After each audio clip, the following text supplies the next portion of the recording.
እሺ እና እንዴት አላችሁ እናንተ ሰዎች? እኔ በጣም ዳን ይመስገን አምላክ። እናንተ እንዴት አላችሁ? የጌታችን የክርስቶስ ኢየሱስ ጸጋና ሰላም በሁላችሁ ላይ ጸንቶ ይኑር። ዛሬ የድህነት ትምህርት እንማማር አይመስላችሁም? ባለፈው የተማማሩን ነገር ክርስቶስ ላይ በነገራችን ላይ እንደ የተወሰነ የሚከብድ ነገር አለው ያሉ አንዳንድ ሰዎች ነበሩ። ስለዚህ ክለሳ ሰጠን። የት? የቴሌግራም ቻናላችን ላይ እስቲ ሃኖሲ ካለቀ እንትን ወደ ምንምረው መጨረሻ ላይ ይገባልናል አንዴ። እሺ ለማንኛውም ሃኖሲ መጨረሻ ላይ ይዘምርልናል። ነገር ክርስቶስ ያልገባን ሰዎች አለን የሚሉ የተወሰኑ ሰዎች ነበሩና ያልገባን አለን የሚሉ የተወሰኑ ሰዎች ነበሩ። ወደ እነርሱ ቴሌግራም ላይ ክለሳ ሰጠን።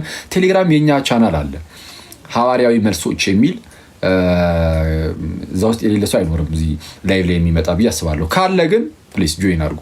የሐዋርያዊ መልሶች የኛን ቻናል ምናልባት እንደው ቲክቶክ ቢጠፋ ወይ ስልችት ብሎን ብንፈታው እሱ ባይጠፋ እኛ ብንፈታው ራሱ አትሊስት ቴሌግራም ግን አለ። በቃ ቴሌግራም ይሄ ነው ግድ። ቴሌግራም በጣም ጸዴ ነው፣ በጣም ደስ ይላል። አሪፍ ነው ቴሌግራም፣ አሪፍ ነው ትላለህ እና እዛ ቴሌግራም ቻናል ላይ ኑና ተቀላቀሉን።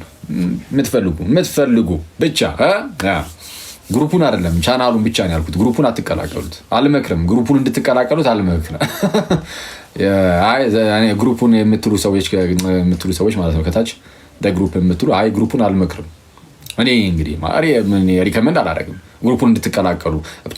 ቻናሉ በቂ ነው። ግሩፑ ቀስ እያላችሁ ቻናሉ ላይ የተወሰነ ተላምዳችሁ ከዛ በኋላ ይቻላል። አሁን ቀጥታ ሄዳችሁ ግሩፑ ላይ ገባችሁ ማለት ምን ጉር ነው የምትሉት? ምን ውስጥ ነው ያለ ነው? ምድረ ወመኔን የተሰበሰቡ እዛ ይቅርታ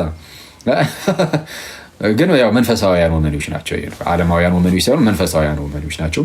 ክፉ ነገር አታገኙም። ኦፍኮርስ ግን ያው አንዳንዴ ሲቀራለዱ ምናምን ስታዩ ኧረ እነዚህ ምን ጉር ናቸው ምን ውስጥ ነው ያስገቡኝ ብላችሁ እንዳትወጡ መጀመሪያ ቻናሉ ላይ የተወሰነ ተላመዱን ምናምን። ከዛ ቻናሉ ላይ የተላመዱን ሰዎች ብቻ ናቸው ወደ ግሩፑ ደግሞ ሪፈር የሚላኩትና ወደ ግሩፑ ያኔ ትገባላችሁ። ለጊዜው ቻናሉ ላይ ነው። ከቻናሉ የሚያመልጥ ነገር የለም። ያው ግሩፑ ላይ ከቻናሉ የተለየ ነገር አይኖረውም። እርግጥ ግን እሺ ኤኒዌይስ አሁን ወደ ግሩፑ ስመለስ አመፀው ነው ማገኛቸው። በጣም አመፀኛ ግሩፕ ነው። ባይዚ ማን ስለሆንክ ነው እንዲህ በአደባባይ ስማችን የምታጠፋው አይነት ነገር ማለት ነውና ኤኒዌይስ ቻናሉ ላይ ተቀላቀሉ። ከዛ ውጪ የድህነት ትምህርታችን እንቀጥላለን። መሰረታዊ ክርስትና ትምህርት እንደምታውቁት ነው። ሁሉም ሰው ማወቅ አለበት። በኤርሲያናችን ውስጥ መሰረታዊ ክርስትና ትምህርትን ካላወቅን በጣም አስቸጋሪ ነው። አንደኛ ለራሳችን ሲቀጥል ለሌላውም ሰውም ደግሞ እንተርፋለን። መሰረታዊ ክርስትና ትምህርትን ያወቀ ሰው የቤተ ክርስቲያኑን ትምህርት ያወቀ ማለት እኮ ነው። በዚህ ማለት የትኛውንም አይነት ሁሉንም ትምህርቶች ባይሆን እንኳን ሁሉንም እይታዎች ባይሆን እንኳን ቢያንስ መሰረታዊውን ትምህርት ካወቅ ያቺ ትምህርት ስትነካብህ ሆ ብለህ ትነሳለህ። ለሆኖም ላልሆኖም ዝም ብለን ሆ ብለን የምንነሳ የለ ለሆኖም ላልሆኖም። አሁን ደግሞ መሰረታዊ የተባለውን የክርስትናችሁን ትምህርት ስታውቁት ያቺ ትንሽ ስትነካ ያኔ እንዳልኳችሁ ሆ ብላችሁ ትነሳላችሁ። እና መታወቅ አለበት። በክርስቲያን ውስጥ በጣም በቃ ጽድት ያለ ህዝብ መብዛት አለበት በደንብ። ሁለት አይነት አሁን በጣም አስቸጋሪ አደገኛ የሆነ ነገር ስቲል በክርስቲያን ውስጥ ሁለት አይነት ሰዎች አሉ። አንዳንዶቹ አሁንም ድረስ በክርስቲያንን ያልፈቱ እርጉም ተሐድሶች አሉ። ኦኬ ሰው ተሐድሶ ከሆነ ይሁን መብቱ ነው፣ ማንም አይከለክለውም። ተሐድሶ ከሆነ አንድ ሰው መብቱ ነው፣ ማንም አይከለክለውም ማለት መብቱ ነው። እንግዲህ የተሐድሶ እምነት አሳመነኝ ካለ ይመቸው፣ እኛ ጥያቄውን እንመለስለታለን ትላለህ እና ጌታ ደግሞ ይረዳዋል፣ ልቡን ይክፈት እንጂ ይመለሳል። ከዛ ውጪ ግን ቤተክርስቲያን ድረስ ልከው አደገኛ ስራዎችን ግን ይሰራሉ። የክርስቲያን ድረስ ሰዎችን እየላኩ በማጭበርበር ኦርቶዶክስ በመምሰል ምናምን እየዋሹም ጭምር የኛ እምነታችን እኮ እንዲህ ነው ምናምን ነገር እያሉ እየዋሹ ቤተክርስቲያናችን ላይ በጣም አደገኛ ነገር የሚሰሩ እርጉም ተሐድሶች አሉ። በጣም እርጉም ተሐድሶች አደገኛ እና እኔ ጋይስ በጣም አንዳንዴ የለም ሲባል የሆነ ሰዓት ላይ ስር ሰዶ ልናገኘው ስለምንችል አሁን አለ እያልኩኝ አይደለም ሙሉ በሙሉ ግን ቢያንስ ግን ሁሌም መጠንቀቅ አለብን። አንቀላፋም ሰይጣን እንዴት ያንቀላፋል እንዴ? አንተ ቤተክርስቲያን ከእንደነዚህ አይነት ከኑፋቄ ፈተና ልታርፍ ትችላለች? አትችልም። በቃ አለቀ። ሁሌም ቢሆን ኑፋቄ ይኖራል። ስለዛ በደንብ ህዝቡ በደንብ ነቅቶ መጠበቅ አለበት ነው። ቤተክርስቲያኒቱ እምነቷን ታውቃለች። አለቀ። አንተ ደግሞ እንዳትወሰድ ከጎን ያሉ ሰዎችም እንዳይወሰዱ ከጎን ያሉ ሰዎችም እንዳይወሰዱ ቤተክርስቲያን ውስጥ የሆነ እንግዳ የሆነ ነገር ሲነሳ በአቅራቢያ ባሉ ደብራት ምናምን የማይሆን ነገር ስታይ ይሄ ነገር እንዴት ነው እንድትል ማለት ነው። ግን እንደዚህ ስለ ደግሞ ሌሎች ደግሞ ኦርቶዶክስ ሆነው በጣም በቃ የሆነ እንዴት ነው መሰላችሁ በጣም እኔ አላቅም እባብ የሚለው ቃል አትጠቀምም እንጂ ለወንድም ለእህት ማለት ነው። ለኦርቶዶክስ የተቆረቆርን መስለን ቤተክርስቲያንን የምንበላ በስመ አብ አደገ። የቤተክርስቲያን ጠላቶች ደግሞ አሉ አንዳንዶች በጌታ ስም የቤተክርስቲያን ሊትራሊ ጠላት ሳያስቡ ጠላት የሆኑ ሰዎች አሉ። እኔ እንደዛም አይቻለሁ። እንግዲህ ይሄ እኔ እይታ ነው። ልሳሳት እችላለሁ ግን ሊትራሊ የቤተክርስቲያን ጠላት ነቀርሳ ብቻ በስመ አብ አንዳንዱ ማለት ነቀርሳ የሆነ በጣም ጠላት ሰው በደንብ እግዚአብሔርን ወደ ማምለክ ጌታን እርሱም ክርስቶስ ኢየሱስን ወደ መውደድ ወደ ቅዱስ ቁርባን ምናምን እንዳይጠጋ ዝም ብሎ ምንም አይሰራም ብቻ የሆነ እንትን ነገር የሆነ በቃ እንዴት ነው የተቆረቆረ የሚመስለው ስታየው እኮ በጣም እንዴ በስመ አብ ምናምን ይላል። ልክ ይሄ የአይሁድ እምነት አልነበር ጥንት ላይ ክርስትና የአይሁድ እምነትን ተክቶ ነው የመጣው ባይዚ እና አሁን ላይ አይሁዳውያኖች አይመለከቱንም ማለት ነው። እና እነሱን ተዋቸውና ጥንት ላይ ግን በአይሁዳውያን ውስጥ የተለያዩ ሴክቶች አሉና ፈሪሳውያን የሚባሉ አሉ። ዝም ብሎ ህጋችን እኮ ይላል እግዚአብሔርን አያመልኩም፣ በልቡ የምርም እግዚአብሔር ያለለት ሰው እንኳን አይመስልም። ሁሌ የሚጨነቀው ለእግዚአብሔር አይደለም፣ ለህይወቱ አይደለም። በቃ ዝም ብሎ ብቻ እሱ ላቆማቸው የተለያዩ ስርዓቶች ነው። እና ልክ እንደዚህ የሚመስል አይነት ደግሞ ሊኖር ይችላል። እና እንደዛ ሆኑ እያልኩኝ አይደለም። ሁሌም ተጠንቅቃችሁ እዩ ምናምን ስላችሁ ዝም ብላችሁ እንደዚህ ያገኛችሁትን ሁሉ እንትን እንድትሉ ሳይሆን ግን አትሊስት ግን መጀመሪያ ግን ይህን ለማድረግ መሰረታዊ የክርስትና ትምህርት መታወቅ አለበት። እሱ ከታወቀ በኋላ እሱንም ደግሞ ስታረጉ በፍቅር ለምሳሌ የምርም እንደዚህ የኑፋቂ አይነት ነገር ያለበት ሰው የሚመስል ነገር ካያችሁ ያ ሰው በምን ኢንቴንሽን እንደዛ እያለ እንደሆነ አታውቁም። ሆን ብሎ ለማጥቃት ነው ቤተክርስቲያንን ወይስ ተሳስቶ ምናምን አይታውቁትም። ስለማታውቁት ቀስሩ በፍቅር እንዲመለስ ለማድረግ መሞከር እንደዛ ነው። አለበለዚያ ግን ዝም ብለህ አሁን እንደዛ የሚመስል ነገር ስላየህም በአደገኛ ሁኔታ መሄድም አይቻልም። ከዚህ ቀደም ተሐድሶች ፕሮቴስታንቶች ማለት ነው ከኤርሲያናችን የሆነ ሰዓት ላይ በጣም ወጥተው ነበር እና አይደለ የሆነ ጊዜ ላይ ወጥተው ነበረ እና ሲወጡ ይሄ በጣም ብዙ ዘማሪያን ሰባኪያን ምናምን ነገሮች ይሄዱበት ሰዓት ያኔ እንግዲህ ያው ፕሮቴስታንቶች በጣም አደገኛ ነገር ሞክረው ነበር እንደምታውቁት። ግን አሁን የወጡት ሁሉ አሁን ከኤርሲያን ውስጥ የወጣው ሁሉ የምርም አደገኛ ነገር ጀምረው ምናምን በዛው ኢንቴንሽን ቀጠለው ይሄዱ ናቸው? እንደዛ ነው የምታስቡት? አይደለም በፍጹም። የተወሰኑ የሆኑ ሰዎች ይኖራሉ፣ አደገኛ አጀንዳ ይዘው የሚመጡ ፕሮቴስታንቶች ይኖሩና ቸርች ውስጥ አብዛኛው ሰው ኢቭን ሰባኪ የምትለው ሰው የራሱ የሚያውቀው ታሪክ የለም። በቃ ዝም ብሎ ብቻ ተሰልፎ ይወጣል። በምን ምክንያት ከተባለ አንደኛ የነዛን ሰዎች በደንብ ይሰማና ከዛ እነዚህ ጋር ደግሞ አወጣጣቸው ያን አሁን ሲወጡ አንዳንድ ነገሮችን እየሰማሁ በጣም እየገረመኝ ነበር። በድንጋይ ምናምን ሳይቀር የተበረገደም አለ አሉ። አረ በስመ አብ! ይሄ ሺህ ብሎ ቅዱስ ሚካኤል እንደዚህ ያደረገ ሰው ካለ እውነት ከሆነ ማለት ነው። በእርግጥ እውነት ነው ተብሎ እና ጳጳስ ስር ቆሞ በድንጋይ የተፈነከቱ ሰዎች አሉ ተባለ። በስመ አብ! አረ ልክ እንደነዚህ አይነት ሰዎች እንዳትሆኑ ቤተክርስቲያናችሁን ጠብቁ። ግን በድንጋይ ግን አይደለም፣ በድንጋይ ሳይሆን እኔ በስመ አብ በትምህርት ይሻላል። እንደዚህ አይነት ሰው አሁን ያ የተፈነከቱት ሰዎች ምናልባት ውስጣቸው ይሄኔ ቤተክርስቲያንን የመጠላት ምናምን ነገር እኮ ላይኖርባቸው ይችሉ ይሆናል። ወይ በሆነ ሰው ትምህርት ነው እየተሸወዱ ያሉ ሰዎች ነው ይሆናሉ። እነሱን በድንጋይ መተት አባራለህ። ኧረ እንደዛ ሳይሆን እነዚህን እንደምንም ብለህ ታግለህ ወደ ቤተክርስቲያን ለመመለስ እሱ ለማድረግም ፍቅር ይጠይቃል። አይተዋል? ፍቅር ይጠይቃል። ፍቅር ከሌለ በተአምር ይህን ማድረግ አትችልም። ስለዛ ፍቅር ይጠይቃል። እና ያው ግን እንደምታውቁት ደግሞ ፕሮቴስታንቶቹ ስራም ቀላል አልነበረም። ያኔ በጣም የሚያሳዝን መስማ በጣም ነው የምቆጭበት። በይዚ ያ ሁሉ ማለት በጣም በቤተክርስቲያን ውስጥ ይሄ የዝማሬም ሆነ የስብከት ምናምን ነገር በጣም እንትን ነው። እሺ ኮሚ አተረፍ ቴክስት የምታደርገው እንትን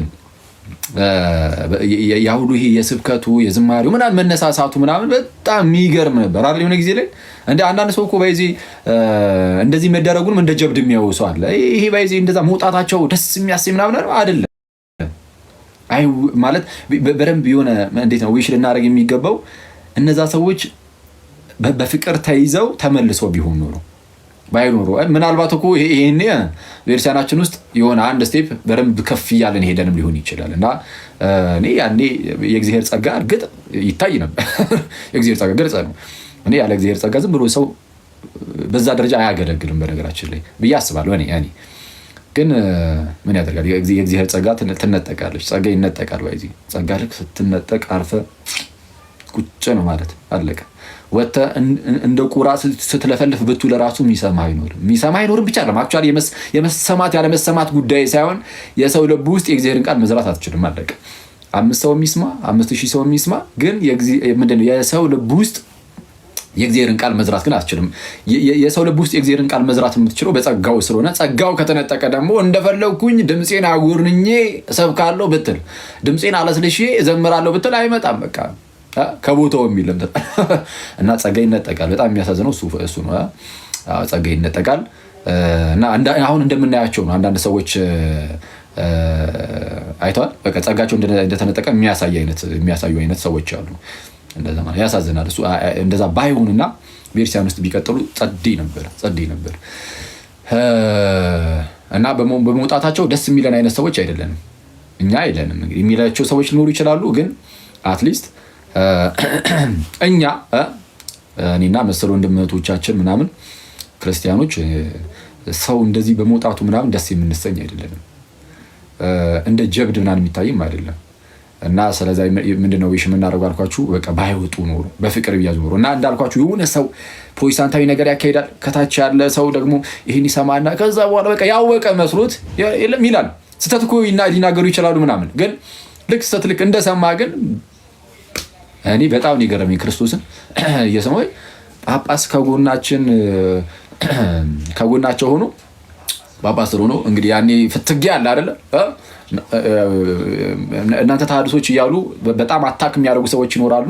ጥሩ ነው ተሐድሳዊ አይነት ነገር ካዩ፣ ግን በፍቅር መሆን አለበት። በድንጋይ ሳይሆን በፍቅር። ክርስቶስ እንደዛ ነው ያስተማረን፣ በፍቅር ማለት ነው። በጎን ደግሞ እነዚህ ደግሞ አሉ ትንሽ በተነኩ ቁጥር ጓ እያሉ ከዛ በኋላ ሳያስቡት የተማሯትን ፕሮቴስታንታዊ ትምህርት የሚያደርጉ ከዛም በዚህ ሰዓት ላይ ይሄኛው አካል በጣም በፍቅር ስቡ ማርኮ ወደ ኤርሲያን ካላደረገ በስተቀር ትንሽ ልክ ሲነካ ምኑ እውቀቱን ሳያውቀው ይሄዳል። ከዛን አሁን እንደምታዩቸው ብዙ ሰዎች አሁን እየተመለሱ አይደል? የሆነ ሳለ ነው ሲገባቸው ብሎ ይመጣሉ። ሲገባቸው የመጡት ግን በድንጋይ የመቷቸውን ሰዎች አስበው አይደል የመጡት።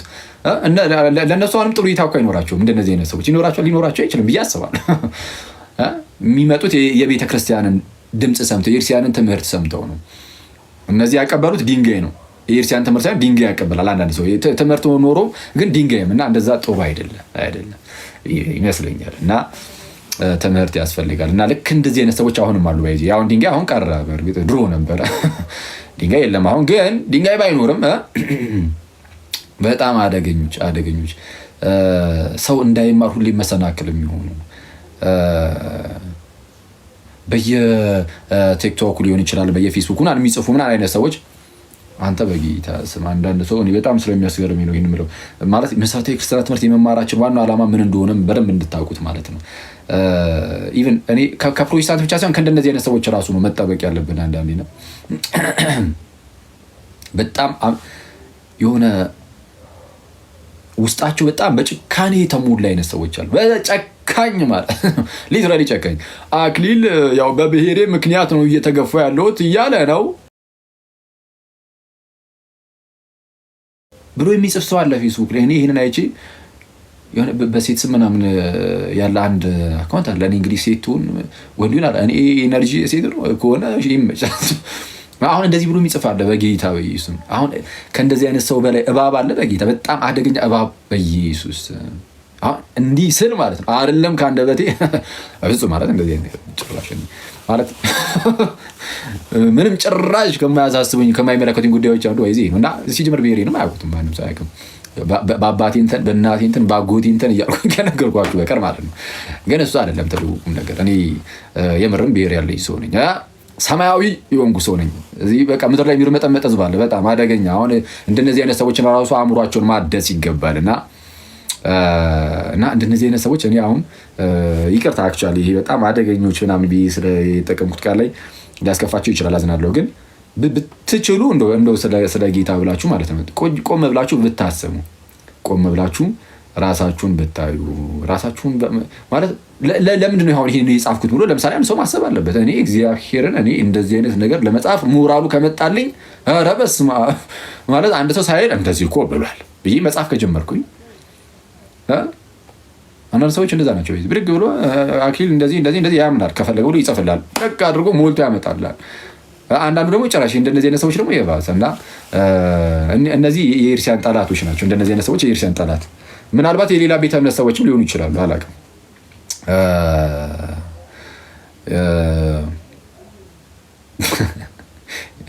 አንዱ ምን ቴክስት ያደርግልኛል፣ የቀድሞ ባብ ራሱ እንደዚህ ተንከሲስ አይደለም ይልኛል። አይ ግን የኤርሲያን ጠላት በቃ በሁለት ሳይድ ነው። አንደኛው በተሐድሶ በኩል የሚገባው ነው። አንደኛው በኤርሲያን ውስጥ ሆኖ የተቆረቆረ መስሎ የህዝቡን ልብ የሚያሸብርና መሰረታዊ ትምህርቱን እንዳያውቅ ወደ ቅዱስ ቁርባን ራሱ እንዳይጠጋ የሚያደርግ ማለት እንዳይጠጋ የሚያደርገው እንዳትቀርብ እያለ ሳይሆን ለመቁረብ ሲዘጋጅ ወደኋላ የሚጎትት አይነት እና የኤርሲያን ጠላት ናቸው። እንደዚህ በጣም አደገኛ ናቸው እና ቤተክርስቲያናችሁን በጣም ፕሮቴክት አድርጉ ከተሐድሶ መናፍቃና ከእንደነዚህ አይነት በተንኩል ከተሞሉ ሰዎች ማለት ነው። እና እንዴት እናድርግ ከተባለ እነዚህን ሰዎች ግረፍ ምናምን ማንም የሚል የለም፣ እንደዚህ ነገር የለም። ግን አትሊስት ግን እምነትን በማወቅ አስተምህሩን በማወቅ በጣም በብዙ ሳይድ ነው ያለው። በዚህ ችግር በጣም በብዙ ሳይድ ይነሳል ሁሉን ነገር። አሁን እዚህ እንትን አንለውም፣ ግን እና መሰረተ ክርስትና ትምህርታችሁን ወቁ። ነገረ ድህነትን በጣም በቀላሉ አጭር አድርጌ ነው የምነግራችሁ። ለዛ ነው በጣም ብዙ ሰዓታችሁን ይሰርኩት ትላለ። እሺ የድህነት ትምህርትን እንሂድ ዛሬ። እንዴት ሄድኩባችሁ? ህዝቡ ላይ ሄድኩባችሁ። ኧረ እንዴ! እሺ ወደ ትምህርታችን እንግባ። ኦኬ ኮሜንት ኦፍ ላድርግና እሺ ነገረ ድህነት ማለት የድህነት ትምህርት ነው በአጭሩ። ማለትም ሰው ሞቶ ነበረና ከዛ ሞት እንዴት ዳነ ነው በአጭሩ። እንዴት ዳነ፣ እንዴት ይድናል የሚለውን ትምህርት የምንዳስስበት ነው በአጭሩ። እንግዲህ እንደምታውቁት የድህነት ትምህርታችን ምን እንደሆነ ይወስኑ። የድህነት ትምህርት ላይ ጥርት ያለ ነገር አለን እና ሰው የድህነት ትምህርታችን ምን ይመስላል የሚለውን ለማወቅ ለመረዳት ከምር የምንጀምረው ከመጀመሪያው ሰው ከአዳም ነው። እንደምታውቁት እግዚአብሔር አምላክ የመጀመሪያውን ሰው አዳምን በራሱ መልክና ምሳሌ አድርጎ ፈጠረው ይላል ዘፍጥረት ምዕራፍ 1:26 ላይ እንደተናገረው እግዚአብሔርም አለ ሰውን በመልካችን እንደ ምሳሌያችን እንፍጠር። ስለዛ እግዚአብሔር አስቀድሞ ሰውን ሲፈጥረው ወይም አዳምን ሲፈጥረው በራሱ መልክና በራሱ ምሳሌ አድርጎ ፈጠረው። ስለዛ አዳም በጣም በታላቅ ክብር የተፈጠረ ሰው ነው ማለት ነው አይደል? አዎ። ቀጠላ አድርጎም ደግሞ ምንድነው በምድር ላይ በሚኖሩት ላይ ሁሉ ላይ ገዢ አደርገዋለሁ አለ። ስለዚህ ይግዛቸዋል። ስለዚህ የጸጋ ገዢም ጭምር አደረገው። ተመልከቱ፣ በክብር ላይ ክብር። አንደኛ እግዚአብሔርም አለ ተብሎ ሰውን በመልካችን እንደ ምሳሌያችን እንፍጠር ብሎ ነው የፈጠረው እግዚአብሔር። ማለት ለሌሎች ፍጥረታት ራሱ እንደዚህ አይነት ንግግር አልተነገርም። እንዲህ ያለው ነገር የተነገረው ለሰው ወይም ለአዳም ነው የተነገረው እና አዳም ሲፈጠር አንደኛ በእግዚአብሔር መልክ እና ምሳሌ ሆኖ በክብር ተፈጠረ። በእነዚህ ሁሉ ላይ ገዢ አደርገዋለሁ አለ። ስለዛ ገዢ ያደረገው በክብር ላይ ክብር።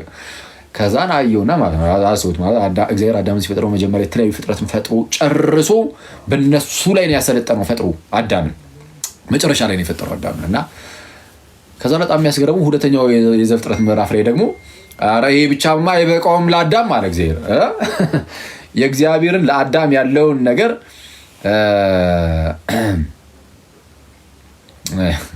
እሺ በኋላ አስታውሰኝ ትላል እና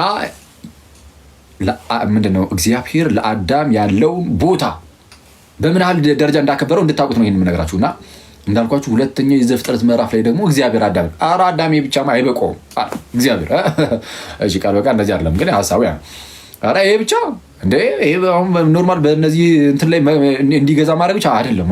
እስቲ ለአዳምማ እስቲ እንደው በምስራቅ በኩል ደግሞ ገነትን ላበጅለትና ይሄ ደንገነትን እንደ አትክልት አይነት ስፍራ ሆኖ ግን ለየት ያለ ብቻውን የሆነ የተከለለ በአራት አቅጣጫ ወንዞች የሚያጠጡት አይነት ገነትን ልፍጠርለትና እዛ ውስጥ ደግሞ የህይወት ዛፍ አለ።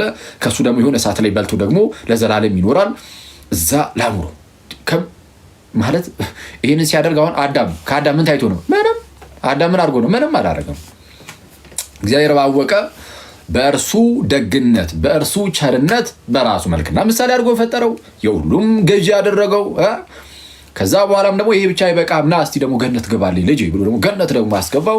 ገነት ሲያስገባው ደግሞ በጣም በሚያስገርም ሁኔታ ከኃላፊነት ጋር ነው። ምን ብሎ በምን መልኩ ነው ከኃላፊነት ጋር ያስገባው? እሺ በምን መልኩ ነው ከኃላፊነት ጋር ያስገባው? ምንድነው? ገነትን ጠብቃት ብሎ ማለት ነው። ማለት ኃላፊነት ሰጠው ማለት አስቡት፣ ግንኙነታቸውን በጣም ደስ የሚል ነው ግንኙነታቸው። እና ገነትን ጠብቃት አለው እና አዳም በክብር ላይ ክብር በክብር ላይ ክብር የሆነለት እግዚአብሔር በጣም ያከበረው አክብሮ የፈጠረው ፍጥረት ሰው ነው፣ አዳም ነው። እንዲህ እንክብካቤ ውስጥ በጌታ ስም እንዲፈጥሮ ራሱ እኮ በቃ ምን እዛው እኮ ነው በቃ እንክብካቤ በእንክብካቤ ይሄን ሁሉ አደረገለትና እግዚአብሔር አንድ ነገር ብቻ አዘዘው። አዳም ምን አዘዘው? እዛው ሁለተኛው ምዕራፍ ላይ እሺ ከዚህ ዛፍ አትብላ አሏ። አንዴ ይቅርታ።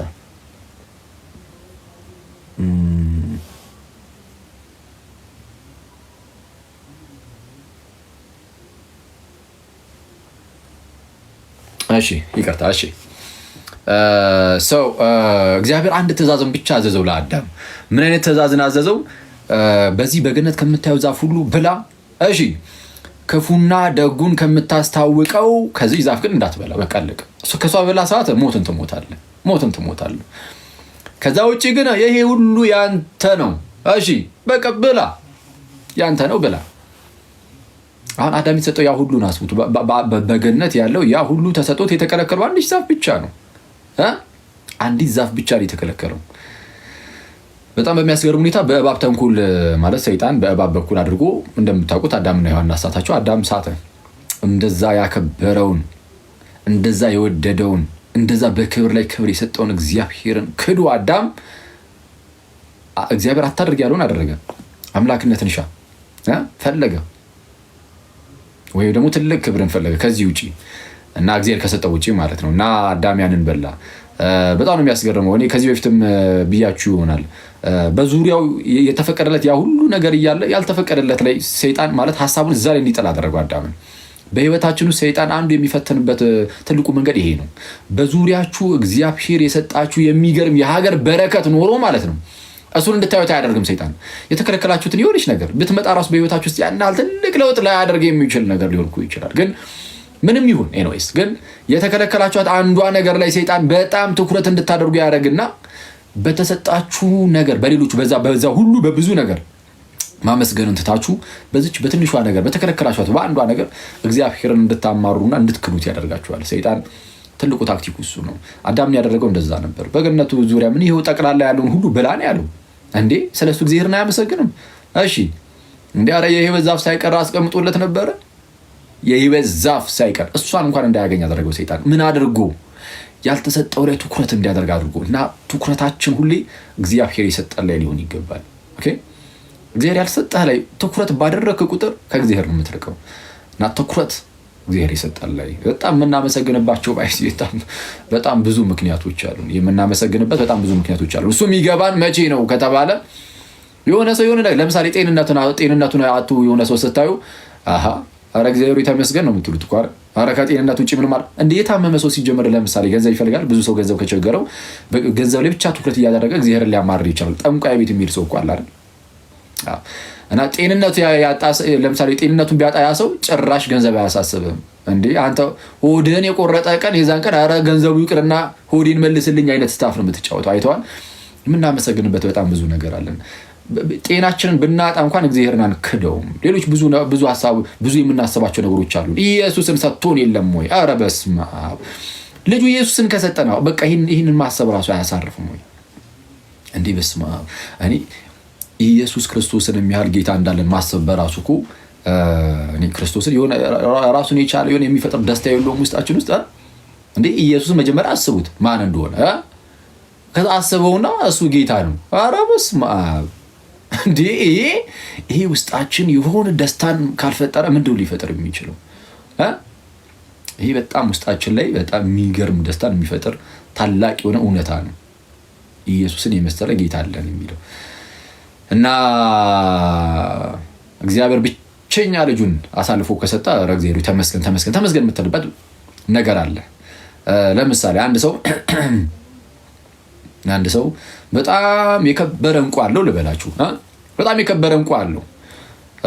ከዛ ደግሞ የተወሰነ ሌሎች ገንዘቦቹን ደግሞ አለ። የከበረ እንቁ እንዳለ ሆኖ ለማን ማለት ብቻውን የያዘው ማለት ነው። ብቻውን የያዘው የከበረ እንቁ አለው፣ ደግሞ ገንዘብ አለው ኦፍ ኮርስ። እና ገንዘብ ቢሰጣችሁ ከገንዘቡ ላይ ቆንጠር አድርጎ የተወሰነ ነገር በተን ቢያደርግባችሁ ጸዴ ነው። ግን እንቁን ያንን እሱ ጋር ብቻ ያለውን እንቁን አንስቶ ቢሰጣችሁ ምንድነው? በዛ እንቁ ምክንያት ማለት ገንዘቡን ራሱ አትረሱትም። የሰጣችሁን ገንዘብ ራሱ ኦፍ ኮርስ ትረሱታላችሁ የምር በስማ።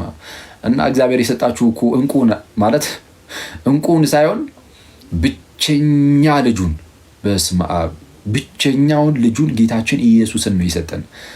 ለገዛ ልጁ ያራራለት ነገር ግን ስለ ሁላችን አሳልፎ የሰጠው ከእርሱ ጋር እንዴት ሁሉን ነገር አይሰጠንም? እንደዛ ላይ ነው ሰው ሌላው ነገር ሁሉ ኋላ የሚመጣ ነገር ነው ማለት ነው። ቢቀርም ባይቀርም ያን ያህል ሊያስጨንቀን አይገባም። አንዴ እንቁን ሰጥቶናል፣ ልጁን ኢየሱስን ብቸኛውን እርሱን ሰጥቶን የለም ወይ በቃ። እና የምናመሰግንበት ብዙ ነገር አለ። እና ስለዛ የሆነ ነገር ኤኒዌይስ አዳም እንዲህ ያለ ማለት የሀገር ትልልቅ ነገሮች ተሰጥተውት እነዛን ነገሮች ሁሉ ረስቶ የሆነች ነገር ላይ አንዲቷ የተከለከለው ነገር ላይ ፎከስ እንዲያደርግ አደረገውና ሰይጣን አሳተው። ኤኒዌይስ ወደቀ እንደምታውቁት። ስለዛ ያችን በበላ ሰዓት ሞትን ትሞታለህ ብሎት ነበረ። እግዚአብሔር ሞተ። ያው መሰረቱ ላይ ትንሽ ልንገራችሁና ሌላው ሚስጥራቱ ምኑ ቀለል አድርገን ተናግረን እናልፈዋለን። ያው የምናውቀው ነገር ነው ሁላችንም። ለማንኛውም አዳም ወደቀ። እሺ አዳም ወደቀ፣ ሞት መጣበት። ሞትን ትሞታለህ ተብሏል። ስለዛ ሞት ወደ እርሱ ዘልቆ ገባ። ሞት ወደ አዳም ዘልቆ ገባ። ስለዛ ሁሉም ማለት አዳም በሞት ጥላ ስር ወደቀ ባጭሩ። ያቺ ዛፍ መርዝ ኖሮባት ነው የሞተው አዳም አይደለም ነው እንዴ? መርዛማ ሆና ነው የሞተው አዳም አይደለም። መርዛማ ሆኖ ሳይሆን እግዚአብሔር አታድርግ ሲለው ማድረግ አልነበረበትም። ካደረገ እግዚአብሔር አታድርግ እያለው ስለሆነ ያደረገው በእግዚአብሔር ትእዛዝ ላይ እያመፀ ነው። ካመፀ በእግዚአብሔር ትእዛዝ ላይ ማመፅ ኃጢአትን ማድረግ፣ የኃጢአት ደሞዝ ሞት ነው። ስለዛ ሞትን ያስከትላል። በእግዚአብሔር ላይ ማመፅ ምንን ያስከትላል? ሞትን ያስከትላል። ስለዛ ኃጢአትን አደረገ፣ በኃጢአቱ ሞት ተከፈለው እና ሞትን ትሞታለህ ብሎት ስለነበረ የእግዚአብሔር ፍርዱ ግዴታ መፈጸም ነበረበትና ከባህሪው ጋር ተቆራኘ። ሞት ከስጋው ጋር ሞት ተቆራኘ። አለቀ። ሞት ተቆራኝቷል። ከዛ በኋላ ከአዳም የሚወለዱ ሰዎች ሁሉ በዚህ በሞት ቁራኝነት ውስጥ ሆኑ። ስለዛ ማን አስፈለጋቸው? ራሱ አምላክ አስቀድሞ የፈጠራቸው ራሱ እግዚአብሔር ዳግመኛ ደግሞ ሕይወትን ይዘራባቸው ዘንድ የሚጠብቁ ሆኑ። በቃ ሰው ማለት በሞት ጥላ ስር የወደቀ ነው። አለቀ። ሌላ አይነት ሰው የለም። በቃ ይሄ ነው ሰው። ከዛን እግዚአብሔር መጣ። እግዚአብሔር ልጁን ይልካል ማለት ነው።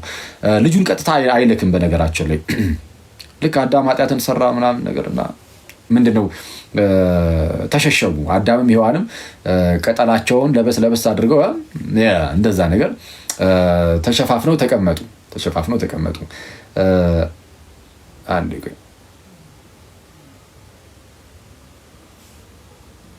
እሺ አፈሩ፣ ተሸማቀቁ፣ በግልጥ መውጣት እንኳን አልቻሉም። እና ያኔ እግዚአብሔር ራሱ ነው በነገራችን ላይ ኢቭን በጣም የሚያስገርመው ሰው በድሎ ወድቆ ራሱ እግዚአብሔር አምላክ ነው አዳም ወዴት ነህ ብሎ የመጣው እንዲህ በስመ አብ። አዳም ራሱ በድሎ አሁንም ደግሞ እግዚአብሔር ሳይ በድሎ ያውቃል እኮ እግዚአብሔር ኦፍ ኮርስ የት እንዳለም እንትን ላይቱ በጣም ልብስ መቀየር አለብኝ መሰለኝ እንትን እያለ ነጭ ነገር አዋሲ። እሺ ኤኒዌይስ ማለት እግዚአብሔር አምላክ አዳም የት እንዳለ ያውቃል እና ፈለገው መጣና ያው ኃጢአት እንዳደረገ ያውቃል ምናምን። አዳም ወዴት ነህ አለ። ፈርቶ እኮ ተሸማቆ ተሸሽጓል። እና አዳም ወዴት ነህ ብሎ ሲጠይቀው ነው ያለን። እና ኃጢአት ሰርተን ራሱ የሚፈልግ አባት ነው ያለን ጋይዝ። እግዚአብሔር አምላክ የዚህን ያህል ነበር አዳምን የሚቀርበው እና አሁንም የሚቀርበን እንደዛ ነው። ሲበደልም አዳም ወዴት ነህ ብሎ ፈልጎ ነው የሚመጣው። ፈልጎ ይመጣል። እና ወዴት ነህ አለ። እና አዳም የመለሰውን እናውቃለን። ያው በሴቲቱ ያሳብባል፣ ሴቲቱ በእባቡ ታሳብባለች። ጄኖስ አንዱ በአንዱ እያሳበበ የእግዚአብሔር ቁጣ ግን በእነርሱ ላይ መምጣቱ አይቀርም፣ ፍርዱ መምጣቱ አይቀርም። ኦልሬዲ አንዴ የሚወጣ ነገር ስለሆነ ማለት ነው። እና በጣም የሚያስገርመው ግን ቅጠል ነበር የለበሱትና እግዚአብሔር ግን የቆዳ ልብስ ሰጣቸው ይላል። የቆዳ ልብስ እንዴት ነው የሚዘጋጀው? ቆዳን አለበሳቸው ይላል። እሺ ቆዳው እንዴት ነው የሚሆነው? ልብስ የሚሆነው በጉ ይታረዳል። በጉ ይታረድና እሺ በጉ ከታረደ በኋላ ይወጠራል። ቆዳው ተገፎ ቆዳ ይወጠራል። ከዛ በኋላ ልብስ ይሆናል። ፋሲካችን ክርስቶስ ታርዶልናል ይላል። እነሆ የዓለምን ኃጢአት የሚያስወግድ የእግዚአብሔር በግ ተብሎ ስለ ክርስቶስ ሲናገር ይሄ ለክርስቶስ ምሳሌ ነው። ባይዘ እነሆ የዓለምን ኃጢአት የሚያስወግድ የእግዚአብሔር በግ ተብሎ ጌታችን ኢየሱስ ፋሲካችን ክርስቶስ ታርዷል ተብሎ በመስቀል ላይ ታረደ እና እጆቹን ወጠሮ በዛ ተሰቅሎ ስለ ሁላችን ደግሞ ልብስ ሆነ። በመንፈሳዊ ሕይወታችን እርቃናችንን ለነበርነው ለኛ የጽድቅ ልብሳችን ጌታችንና መድኃኒታችን ኢየሱስ ክርስቶስ ነው። አፍረን ተሸማቀን ለነበር በኃጢአት እርቃን ተሸማቀን አፍረን ተሸማቀን የነበርን ሰዎችን መጥቶ ልብስ ሆነን ማለት ነው። ማን? ጌታችን እና እግዚአብሔር ልጁ ኢየሱስ ላከና እንዴ እሺ እግዚአብሔር ልጁ ኢየሱስን ላከ። እንግዲህ ዓለምን ሊያድን ማለት ነው። በቃ ዓለም በራሱ መዳን አልቻለም። ነቢያት ተነስተዋል። ብዙ ነገስታቱም ነቢያቱም ካህናቱም ምንም ተነስተዋል በብሉይ ኪዳን። ግን ማናቸውም ግን ዓለምን ማዳን አይችሉም። አይደለም ዓለምን ራሱን ማዳን የሚችል የለም። ከሞት ነፃ ማውጣት ራሱን የሚችል የለም። በቃ እግዚአብሔር ብቻ ነው የሚያደርገው። እንዴት ነው የሚያደርገው ከተባለ ፍርዱና ምህረቱን አስማምቶ ነው። ቅዱስ አትናቴዎስ እሱን የሚያስተምረው ምንድነው? ፍርድ አለ፣ በቃ ሞትን ትሞታለህ የሚል። ስለዛ ሞት በሰው ዘር ላይ መጥቷል፣ አለቀ። ይህ በሰው ዘር ላይ የመጣው ሞት ደግሞ የሚጠፋው በሞት ብቻ ነው፣ አለቀ። እንዲህ ነው በቃ ትምህርቱ። እና ያንን ሞት ደግሞ ሞቶ ማጥፋት የሚችለው ሞቶ መነሳት የሚችል ሞትን ገድሎ መነሳት የሚችል አይነት አካል ነው። እሱን የሚያደርገው አምላክ ነው። ስለዚህ አምላክ መጥቶ የወደቀውን ያንን ሰው አደሰው ማለት ነው። እንዴት? ወደ እኛ መጣና እሺ ወደ እኛ መጥቶ ውድቀታችን ድረስ ዘልቆ በመግባት ይፈውስ አደረገን ማለት ነው። በቃ አደሰን። የእኛን ስጋ ይዞ የአብርሃምን ዘር ይዞ የሰውን ዘር ይዞ ስጋ ነፍስን ተዋህዶ ምን አደረገ? ሞተ። ስለሁላችን ሞተ። ሞቱ ደግሞ አልቀረም ተነሳ። በትንሳኤው ትንሳኤያችንን ያበስራል ማለት። ስለዚህ ሰው የሚድነው በክርስቶስ ኢየሱስ እንደዚህ አምኖ ከክርስቶስ ጋር አንድ በመሆን ምናምን ነው የሚድነው። እሺ ክርስቶስ ይሄን ሁሉ ነገር ያደረገው ዓለምን ለማዳን ነው። ማንን ለማዳን ነው? የተወሰኑ የተመረጡ ሰዎችን ሳይሆን ዓለምን ለማዳን ነው። አንዳንድ ሰዎች የተመረጡትን ብቻ የሚሉ ሰዎች አሉ፣ ፕሮቴስታንቶች ናቸው። ሁሉም ባይሆኑም አንዳንድ ፕሮቴስታንቶች እንደዚህ ይላል። ሌላኛው ፕሮቴስታንት ደግሞ አይ ብሎ የተቃረነ ሐሳብ ያስቀምጣል። ኤንዌይስ በአጭሩ ክርስቶስ ኢየሱስ የሞተው ለዓለም ሁሉ ነው። እነሆ የዓለምን ኃጢአት የሚያስወግድ እግዚአብሔር በግ ብሏል። እግዚአብሔርም ልጁን ሲልክ የተመረጡትን ወዶ ሳይሆን ዓለምን ወዶ ነው። ለዚህ ዮሐንስ 3:16 ላይ በእርሱ የሚያምን ሁሉ የዘላለም ሕይወት እንዲኖረው እንጂ እንዳይጠፋ እግዚአብሔር አንድያ ልጁን እስኪሰጥ ድረስ ዓለምን እንዲወዶታል ይላል። ምንን ወዶታል? ዓለምን። ኦኬ ዓለምን። ስለዛ ክርስቶስ እርሱ የዓለም መድኃኒት ነው ማለት ነው። ኦኬ የዓለም መድኃኒት ነው። እሺ ለዓለም ሁሉ ይህን አደረገ። ታዲያ ለዓለም ሁሉ ከሆነ ዓለም ሁሉ ድኗል ወይ ነው? አሁን ዓለም ሁሉ በቃ ዳን አለቀ አከተመ ምናምን ነው አይደለም። ከኛ የሚጠበቅ ደግሞ አለ። በእግዚአብሔር ሳይድ አንኮንዲሽናል ነው ማለትም ምንም ነገር ሳያይ እግዚአብሔር ከኛ በጎ ነገርን እንኳን ሳያይ ጽድቅን ሳያይ እንደዚሁ ልጁን ኢየሱስን ልኮ በቃ ሞተልን። ኢየሱስ ክርስቶስ ከኛ ሳይድስ ምን ያስፈልጋል ከተባለ የሚያስፈልጉ ነገሮች 4 ነገሮች አሉ። ቢያንስ ባጭሩ በጥቂቱ ጠቅላላ አድርገን እንያዘው ካልን 4 ነገሮች እነግራችኋለሁ። አንደኛ የመጀመሪያው አሜን ብሎ መቀበል ነው። ክርስቶስ ኢየሱስን አዎ እርሱ አዳኛችን ነው፣ ኢየሱስ እርሱ ክርስቶስ የሕያው እግዚአብሔር ልጅ ነው ብሎ ማመን መቀበል። የመጀመሪያው እምነት ነው። ኢየሱስን ማመን መቀበል ማለት በክርስቶስ በኩል የተሰጠውን አስተምህሮ ሁሉ ደግሞ መቀበል ማለት ነው። ስለዚህ አስተምህሮን መቀበል ግዴታ ነው። አስተምህሮን ካልተቀበለ አንድ ሰው አይድንም ማለት ትክክለኛውን አስተምህሮ። እምነት ያድናል ስንል የማያድን እምነትም እንዳለ ግን ማወቅ አለብን። የሚያድንና የማያድን እምነት አለ። የሚያድነው እምነት እንደምን ያለ እምነት ነው ከተባለ የሚያድነው እምነት አንደኛ በእውነተኛ በትክክለኛ አስተምህሮ ላይ የተመሰረተ እምነት ነው። ማለት ለምሳሌ ኦንሊ ጂሰሶች ሬጉላር እንደው ስላሴ የሚባል ነገር የለም፣ ኦንሊ ጂሰስ በቃ ኢየሱስ ብቻ አብ ራሱ ኢየሱስ ነው ምናምን እያሉ አስተማሩ እንበል። መጽሐፍ ቅዱስን ይዘው እንደዛ ነው የሚያስተምሩት። እና መጽሐፍ ቅዱስ ብቻ ብሎ ነው ይሄንን የሚያስተምሩት። ባይዘ መጽሐፍ ቅዱስ ብቻ ነው መመሪያችን ይልና መጽሐፍ ቅዱሱን ይይዛል። ከዛ እንዲህ አይነት ትምህርትን ያስተምራል። ከዛ የሆነ ሰው ይህንን ነገር ሰማ፣ እንደው መጽሐፍ ቅዱስን እየጠቀሱን እያስተማሩ ያሉት ስለዛ እንደው ይሄንማ በቃ አምኛለሁ ቢል ለምሳሌ ወስደው ያጠምቁታል። ግን ይሄ ሰው ይድናሉ? አይድንም። ለምን? የሰማው አስተምህሮ የስተት አስተምህሮ ስለሆነ፣ የሥላሴን የሚክድ አስተምህሮ ስለሆነ። ሰው የሚጠፋው የሥላሴ አስተምህሮ ስለካደ ብቻ አይደለም። በጣም ብዙ አስተምህሮችን በቃ ለድህነት በሚሆን መልኩ የተላለፈልንን አስተምህሮ የሚክድ ሁሉ ድህነቱን ያጣል፣ ወይም የሚያድን እምነት አይኖረውም። ያንን ሰምቶ የሚያምነው እምነት ለመዳን አይሆንለትም። ሰው ምን እያልኳችሁ ነው? የሚያድነው እምነት ግዴታ ያው እምነት ከመስማት ነው፣ መስማትም በእግዚአብሔር ቃል ነው የሌለ እምነት ከመስማት ነው፣ መስማትም በእግዚአብሔር ቃል ነው። ትክክለኛውን የእግዚአብሔርን ቃል የሰማ ሰው እሱ ይድናል። አሁን ያ እምነት የሚያድን ነው። ግን ብድግ ብለህ ግን ሥላሴን እየካድክ ስጋዊ ላይ እንደው ክርስቶስ ከእመቤታችን ስጋን አልነሳም ብለህ እያስተማርክ፣ ለምሳሌ እንደዛ ብሎ የሚያስተምር ፕሮቴስታንት ነበር አይደል? ወንድ ማን ነው? ዮናታን የሚባል ወንድም ፕሮቴስታንት። ለምሳሌ እሱ አይ ነው ምንድነው ኢየሱስ ከማርያም ስጋን አልነሳም ብሎ አስተማረ። ከዛ በኋላ ከ5 ዓመት በኋላ ደግሞ መጣና የዛሬ 5 ዓመት ዮሐንስ ወንጌልን ስናጠና ኢየሱስ ከማርያም ስጋን አልነሳም ያልኩት ስህተት ነው፣ ነስቷል አለ። ሰዎች ይጮሃል። ኧረ አሁን ይሄ በጣም ባይዜ እንደ ቀለል ተደርጎ ዝም ብሎ እንደዚህ እንተናለ እንጂ ያው ጊዜው ዘመኑ ነው እንጂ ጥንት ላይ ቢሆን ይሄ በስመ አብ ተአምር ነው። እንደዚህ አይነት ክህደት ሁለተኛው ክፍለ ዘመን ላይ የነበረ መንፍቅና ነው። የነ ቫለንቲኑስ መንፍቅና ነው። ኢየሱስ ከማርያም ስጋን አልነሳም የሚለው አንዴ አንተ ሰው ዮሐንስ ወንጌልን አስጠናለሁ ብሎ እንደዚህ አይነት ሲጀመር ሰቱ እስከወደቀ አደገኛ ነው። በኋላ ላይ ያው ተመለስኩኝ አለ። አክቹአሊ ግን ስለዚህ ያንን ያመነ ሰው በቃ ይጠፋል ማለት ነው ባጭሩ። ትክክለኛ ቤተክርስቲያን ቢሆን ራሱ ነው ብለን ብናስብ ራሱ በፊት ይጠፋል። ያ እንዲህ ብሎ በማመኑ ሰው የክርስቶስን ፍጹም ሰውነቱን መካድ አምላክነቱን መካድ እንደሚያጠፋ ሁሉ ሰውነቱን መካድም ያጠፋል። እና ኤኒዌይስ የድህነት ጉዳይ ላይ እንደዚሁ የእግዚአብሔርን ጸጋ የምንካፈልባቸውን ጥምቀትን የሚያቃልል ቅዱስ ቁርባንን እውነተኛ የሆኑ የክርስቶስን ስጋና ደም የሚያቃልል እንዲህና የመሰሉ ነገሮችን ሌሎች አስተምሮችንም ማለት የማያምን የማይቀበል ሰው የሰበከውን ስብከት ሰምተህ ብታምን አትድንም። እሱ ድህነት የማዳን ኤፊካሲ ወይም ብቃት አይኖረውም። እና ሰው የሚያድነው እምነት እንደምን ያለ እምነት ነው ከተባለ የመጀመሪያው በትክክለኛ አስተምህሮ ላይ የተመሰረተ እምነት አንደኛው እሱ ነው።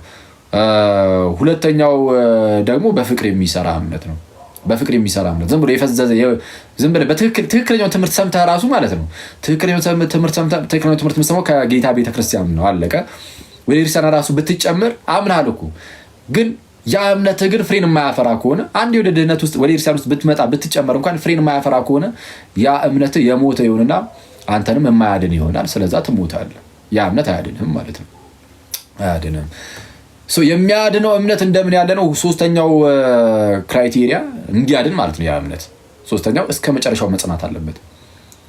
አምነህ ትክክለኛው ትምህርት ሰምተህ ወደ ክርስቲያን ተጨምረህ ፍሬን እያፈራ እየኖርክ የሆነ ሰዓት ላይ ግን እጥፍ ብትል ትጠፋለህ፣ ትታጠፋለህ። እዛው በመንፈሳዊ ሕይወትም እጥፍ ብለህ ተቆርጠህ ትቀራለህ። ስለዚህ ግዴታ እያፈራ እስከ መጨረሻው ደግሞ መጽናት አለብን። ስለዚህ ቢያንስ እነዚህ ሶስቱ ነገሮች ያሟላል። የሚያድነው እምነት እንደምን ያለ ነው ከተባለ አንደኛ በትክክለኛ ትምህርት ላይ የተመሰረተ እምነት፣ ሁለተኛ በፍቅር ሆኖ የሚሰራ እምነት፣ ሶስተኛ ደግሞ እስከ መጨረሻው የሚጸና እምነት። ይህ እምነት እንዲህ ያለው እምነት ያድናል። ስለዚህ ከሰው ምን ያስፈልጋል ማለት ክርስቶስ ለዓለም ሁሉ ድህነትን እንኩ ሲል ሰው እንዲድን ምን ማድረግ አለበት ከተባለ የመጀመሪያው ማመን እንዳትረሱ። እምነት እንዲህ ነው ብያችኋለሁ። አሁን እንደነገርኳችሁ ዝም ብሎ እንደዚሁ አሁን አንዳንድ ጊዜ የሚያድነው እምነት ነው ወይስ እምነትና ሰላም የሚሉ ሰው ተብሎ ዝም ብሎ እንደዚህ አይነት ጉንጫ አልፋ ክርክር የሚከራከር ሰው አለ። እንደዛ አይደለም። ሲጀመር እምነት ላይ ተግባብተሃል። እምነት ያድናል። ያው ምን አይነት እምነት? በትክክለኛ ትምህርት ላይ የተመሰረተ እምነት ነው የሚያድነው። እንደዛ ከሆነ እስቲ የትኛው ትምህርት ላይ ለምሳሌ ጥምቀት ያድናል የሚለውና ጥምቀት አያድንም የሚሉ ሁለቱም ከፕሮቴስታንት ነው ያለውና ጥምቀት ያድናል የሚልም አለ፣ ጥምቀት አያድንም የሚልም አለ። ትክክለኛው ትምህርት የትኛው ነው? የትኛውን ሰምቶ ነው ሰው የሚድነው? ቅዱስ ቁርባን ላይ ልክ እንደዚህ የተለያየ እምነት ነው ያለው። ሌሎች መሰረታዊ እምነቶች ላይም ልክ እንደዛው ማለት ነው። እና እምነት ላይም ልዩነት አለ። እና የመጀመሪያው ሰው የሚያደርገው ለመዳን ምን ያደርጋል? ያምናል። ካመነ በኋላ ምን ያደርጋል? አለቀ በቃ። ልክ ሲያምን ዳን፣ አለቀ። እንደዛ የሚሉ ሰዎች አሉ። እንደዛ አይደለም። መጽሐፍ ቅዱስ እንደዚህ አያስተምርም። ልክ ስታምን አለቀ እዛው አይደለም። አምነ ትጠመቃለህ። እምነት ነው በሩ ለሁሉም ነገር። ታምንና ትጠመቃለህ። ስትጠመቅ ስላመንክ ማለት ነው። በዛ በእምነት ውስጥ ልክ ስትጠመቅ እዛ ጥምቀት ላይ እግዚአብሔር ጸጋውን ይሰጣል። ምን አይነት ጸጋ? ከክርስቶስ ጋር አንድ የምትሆንበትም የጌታችንን ጸጋ እሱን ይሰጣል። ከክርስቶስ ጋር አንድ የምትሆንበትም ያንን ጸጋ ይሰጣል። ልክ ስትጠመቅ ከክርስቶስ ጋር አንድ ትሆናለህ። አሁን ሁለተኛው የሚያስፈልገው እንግዲህ እምነት እንደሚያስፈልግ መጥቀስ አለብን። እምነት ለድህነት እንደሚያስፈልግ ማስረጃ ምናምን ያስፈልጋል? ያስፈልጉም አይደል? ምንም የሀገር ነው ማለት እንግዲህ ይህንን የሚክድ ማንንም የለም። ጌታችን ጨርሶታል። በቃ ዮሐንስ ወንጌል ምዕራፍ 3 ላይ ከቁጥር 14 ጀምሮ ምንድን ነው ያለው? ሙሴ በምድረ በዳ እባብን እንደሰቀለ እንዲሁ የሰው ልጅ ደግሞ ይሰቀል ዘንድ ይገባዋል አለ። ሙሴ በምድረ በዳ እባብን ሰቅሎ ነበር። በእባቡ ተነደፈና ህዝቡ ማለት ነው። ከዛ በኋላ ህዝቡ እንዲድን ምን አደረገ ሙሴ? ህዝቡ እንዲድን እግዚአብሔር በነገረው መሰረት የናስ እባብን አዘጋጀና በዛፍ ላይ በባላ ላይ አንጠለጠለው፣ ሰቀለው። ከዛ በኋላ እሱን የሚያዩ ሁሉ ይድናሉ ማለት ነው። እሱን ምን የሚያደርጉ? የሚያዩ። ስለተሰቀለ ብቻ የናሱ እባብ ዝም ብሎ ይድናሉ? አይድኑም። ኦኬ፣ አይድኑም። ዝም ብሎ ክርስቶስ ስለተሰቀለ ብቻ ዝም ብሎ ሰው ዳን አለቀ ምናምን፣ አይ እንደዛ አይደለም። የናስ እባብ ስለተሰቀለ ብቻ ሰው ከዛ በእባብ ከተነደፈው ሊመጣበት ካለው ሞት ዝም ብሎ እንደዚህ የሚያመልጥ አይደለም፣ ማየት አለበት ግዴታ። ልክ አሁንም ደግሞ ክርስቶስ ስለተሰቀለ ብቻ በቃ አለቀ ትድናለህ አይደለም፣ ማየት አለበት። ሚኒንግ እምነት ነው። እሱ የእምነት ምሳሌ ነው። ኦኬ፣ ስለዛ ማመን ይጠይቃል። ስለዛ ምን አለ ቀጠል አድርጎ ራሱ ጌታችን በእርሱ የሚያምን ሁሉ የዘላለም ሕይወት እንዲኖረው የሰው ልጅ እንዲሁ ይሰቀል ዘንድ ይገባዋል አለና በእርሱ የሚያምን ሁሉ የዘላለም ሕይወት እንዲኖረው እንጂ እንዳይጠፋ እግዚአብሔር አንድያ ልጁን እስኪሰጥ ድረስ ዓለምን እንዲሁ ወዶታል። በእርሱ ምን የሚል የሚያምን ሁሉ። ቀጠል አድርጎ ቁጥር 18 አካባቢ ላይም በእርሱ የሚያምን የዘላለም ሕይወት አለው፣ በእርሱ የማያምን ግን በአንዱ በእግዚአብሔር ልጅ ስም ስላላመነ አሁን ተፈርዶበታል። ስለዚህ እምነት ለድነት እንደሚያስፈልግ ግልጽ ነው። ሮሜ ላይም እንደዛው ነው የሚለው ቅዱስ ጳውሎስ ምዕራፍ 3 በተለይ አይሁዳውያንም የግሪክ ሰዎችም ሁሉም በኃጢአት በታች እንደሆኑ ሁሉም ኃጢአተኛ እንደሆነ መድኃኒት እንደሚያስፈልገው ይናገርና ሁሉ ኃጢአትን ሰርቷል የእግዚአብሔርም ክብር ጎድሎታል ብሎ ከተናገረ በኋላ እንዲያው ጸጋው ይጸድቃሉ ካለ በኋላ እርሱንም ይላል። እርሱንም ማለት ሁሉም ኃጢአትን ሰርቷል የእግዚአብሔርም ክብር ጎድሎታል በኢየሱስ ክርስቶስ በሆነው ቤዛነት በኩል እንዲያው በጸጋው ይጸድቃሉ ይልና በምን የሚገኝ አድርጎ አቆመው ይላል። እርሱንም እግዚአብሔር በእምነት የሚገኝ በደሙም የሆነ ማስተሰሪያ አድርጎ አቆመው። አየህ፣ በክርስቶስ በኩል የተሰራውን የማዳን ስራ እግዚአብሔር እንዴት አድርጎ እንዳቆመው በምን የሚገኝ አድርጎ አቆመው?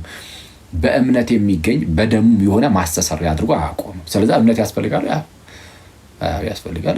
ስለ እምነት በጣም በሰፊው ሮሜም ገላትያም ተናግሯል ቅዱስ ጳውሎስ በጣም በሰፊው። ኤኒዌይስ ሌሎች ክፍሎች ላይ ጌታችንም በጣም በሰፊው እንደዚሁ ተናግሯል። እና ስለዚህ እምነት ያስፈልጋል። የመጀመሪያው ሰው እምነት ግን ምን እንደሆነ ሶስቱም ክራይቴሪያዎች ነግሬያቸዋለሁ። የሚያድነው እምነት እንደምን ያለ እምነት ነው የሚለው። ሁለተኛ ጥምቀት ነው። እንግዲህ መጽሐፍ ቅዱሳችን እምነት ብቻ አይደለም ያለን፣ ጥምቀትንም ነግሮናል። አሚን ብለህ ትቀበላለህ፣ አምነህ ወደ ጥምቀት ውስጥ ትገባለህ። ልክ ስትጠመቅ በዛ ውስጥ እግዚአብሔር ዳግም ይወልዳል። ከጌታ ጋር አንድ ያደረግህና ከኢየሱስ ከልጁ ጋር ማለት ነው አንድ ያደረግህና ኢየሱስ የእግዚአብሔር ልጅ ስለሆነ ልክ ከክርስቶስ ጋር አንድ ስትሆን አንተ ራስህ የእግዚአብሔር ልጅ ትሆናለህ። ዳግም መወለድ ማለት ከጌታ ጋር አንድ መሆን ማለት ነው። እሺ፣ ዳግም መወለድ ማለት ከጌታ ጋር አንድ መሆን። ኢየሱስ የእግዚአብሔር ልጅ ስለሆነ አንተም ከእርሱ ጋር ልክ አንድ ስትሆን ከጌታ ጋር በክርስቶስ በኩል የእግዚአብሔር ልጅ ትሆናለህ። ዳግም ትወለዳለህ። የኃጢአት ስርየትን ታገኛለህ።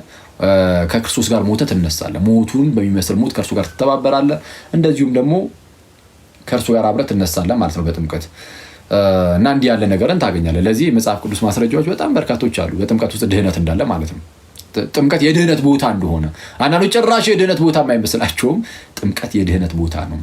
ማስረጃ ራሱ ጌታችን ኢየሱስ የተናገራቸው በጣም ብዙ ክፍሎች አሉ። ለምሳሌ ማርቆስ 16 ላይ የሚጠቀሰው ከቁጥር 15 ጀምሮ በተለይ እንግዲህ ወደ ዓለም ሁሉ ሂዱ ወንጌልን ለፍጥረት ሁሉ ስበኩ ይልና ወንጌልን ስበኩ ካለ በኋላ ያመነ ይላል። ወንጌልን ሰብካችሁ ያ የሰማውን ወንጌል ያመነ የተጠመቀ እሺ ይድናል።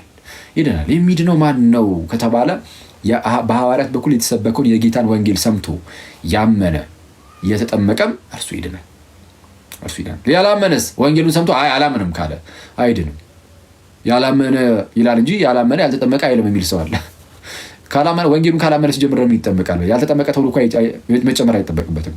ገና ከጅምሩ ያላመነ ከተባለ ወንጌሉን ሰምቶ አስበው እንዲህ ክርስቶስ እንዲሆኑላል እና ሰው አንተም ብትጠመቅ ከዚህ ከክርስቶስ ድህነት ተካፋይ ትሆናለህ ወይም ደግሞ ከጌታ ጋር አንድ ትሆናለህ እያለ ቢሰበክ አንድ ሰው አላምንም ካለ እና አጥምቀኝ ይላል አይልም። ስለዚህ ያላመነ ግን ይፈረድበታል ሲል ያላመነ ሰው ገና ከጅምሩ ስለማይጠመቅ ነው። ስለማይጠመቅ ያልተጠመቀ ማለት አይጠበቅበትም። ከላይ ግን ያመነ የተጠመቀም ይድናል። በቃ ቃል በቃል እንዲህ ብሎ ከተከራከርክ ከክርስቶስ ጋር ማለት ነው አንተ የክርስቶስ ተቃዋሚ ነህ ማለት ሳታስበው የክርስቶስ ጠላት ሆናል ማለት ነው። እኔ ይሄን ያው እንግዲህ በግልጽ ነው መናገር ያለብን አይደል? አዎ ይሄንን ትምህርት የሚክድ ኢየሱስ የተናገረውን እምቢ የሚል በኢየሱስ ላይ ያመፀ ይባላል። የፈለግ አንደበት ላይ ኢየሱስ ብትል ኦንሊ ጂሰሶች ስማቸውን ሳይቀር ኢየሱስ ብቻ ብሏል። ኢየሱስ ስላልክ ብቻ በተአምር አታመልጥም። ኢየሱስ የሚል የኢየሱስ ጠላት ማለት ነው። ኢየሱስ የሚል የኢየሱስ ጠላት ሆኖ ሰው ሊነሳ ይችላል እና በጣም ጥንቃቄ ይፈልጋል። ክርስቶስ ማነው ጥምቀት ለድህነት ነው ብሎ አስተምሮ እኛ ግን ነው አይደለም ካልን አሁን ጠላትነት ከማን ጋር? ከአክሊል ጋር ነው አይደለም። ከኦርቶዶክስ ክርስቲያን ጋር ብቻ ነው አይደለም። በቃ ከክርስቶስ ጋር ነው። ከክርስቲያን ጋርም ጨምር ነው። ግን በዋናነት የክርስቲያን ራስ የሆነው ክርስቶስ ስለሆነ በሱ በክርስቲያን በኩል ከራሱ ከጌታችን ከክርስቶስ ኢየሱስ ጋር ነው እና የክርስቶስን ትምህርት የሚቃወም እርሱ የክርስቶስ ተቃዋሚ ስፒሪት ተቃዋሚ መንፈስ ነው እና ይህን መንፈስ ሰው በጣም አጥብቆ ሊቃወሙ ይገባል። በጣም በብዙ ነገር ሽፍንፍን ብሎ ተከዳድኖ ምናምን የለም እንደሌላ አስመስሎ ነው የሚያስቀምጠው እና ስለዛ መጠንቀቅ ይፈልጋል ማለት ነው። እሺ ጌታችን አሁን በሌላ ስፍራም እንደዚሁ በዮሐንስ ወንጌል ምዕራፍ 3 ቁጥር 5 ላይ እውነት እልሃለሁ ሰው ከውሃና ከመንፈስ ካልተወለደ በቀር ወደ እግዚአብሔር መንግስት ሊገባ አይችልም ብሏል። በቃ አለቀ። ከውሃና ከመንፈስ አንዳንድ ሰው ይመጣና ምን ይላል መሰላችሁ? ኦኬ ከውሃና ከመንፈስ ይላል። ውሃ የሚለው እኮ ይልና መንፈስ የሚለው መንፈስ ነው ራሱ ነው ይላል። ከውሃ እና ከመንፈስ ካልተወለደ በቀር ነው የሚለውና መንፈስ የምትሏ በቃ ራሷ መንፈስ ነች ተብላ የምትተረጎመው ቃሏ መንፈስ ነው። ውሃ የምትሏን ግን እንቀይራታለን፣ ሌላ ትርጉም ያላት ይላል። መንፈስ የሚለው ራሱ መንፈስ ነው፣ ሌላ ምንም ትርጉም አንሰጠው። ውሃ የምትሏ ግን ውሃማ ውሃ አይሆንም ሌላ ነገር ነው የሚሆነው ብሎ እንደዚህ ክዶ ይመጣል። ባይዚ ክዶ በስማ እና የእርሻን ታሪክ ውስጥ ይህንን የካደ ሰው የለም። ውሃ የሚለውን በቃ ለጥምቀት ነው የሰጡት። አለቀ። ከውሃና ከመንፈስ የሚለውን ለጥምቀት ይህንን የጠቀሰ አባት ሁሉ የሚሰጠው ለጥምቀት ነው። ዛሬ አንተ ድንገት መተህ ለጥምቀት አይደለም ትላለህ እንዴ? ሲጀመር መጽሐፍ ቅዱስ እንደዚህ አይተረጉምም እንዴ? ሁለት ቃል አንድ ላይ ሆኖ በተመሳይ ቃል ተያይዞ ተጣምሮ የመጣን ሁለት ቃል አንዱን ተረጉማለሁ አንዱን አልተረጉምም ትላለህ እንዴ? ከራስ ትምህርት ጋር እስካልተስማማ ድረስ እንደፈለክ የክርስቶስን ቃል እንዲምታጣምም ከሆነ አንተ እንዴ ለክርስቶስ ያልተመለስክ ለኔ ለዳውማ መቼም አትመለስም።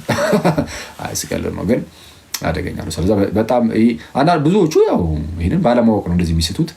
ስለዚህ በተቻለ አቅም ጥንቃቄ ይፈልጋል። ሳናስበው የክርስቶስ ተቃዋሚ ሆነ እንዳንነሳ ማለት ነው።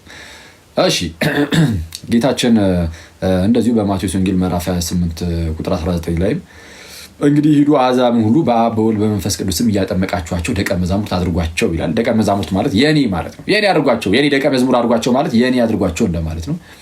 ሰው የክርስቶስ የሚሆነው በመጠመቅ ውስጥ ከሆነ የክርስቶስ ሳይሆን መዳን ስለማይችል ጥምቀት ለድነት እንደሆነ ግልጽ ነው።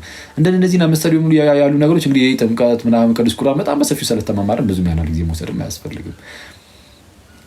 ሌሎች በጣም በርካታ ማስረጃዎች ደግሞ እንግዲህ ከሐዋርያቱ አለ ማለት ነው። ጴጥሮስ ምን ነበረ ያላቸው? እነዛን ያመኑ ሰዎችን የመጀመሪያው ስብከት ላይ ሰበከ። ስለ ጌታችን ኢየሱስ ሰበከና ሰብኩ ከዛ በኋላ ልባቸው ተነካ። ሐዋርያት ሥራ ምዕራፍ 2 ቁጥር 37 ላይ ይህንን የሰሙት ሁሉ ልባቸው ተነካ አለ።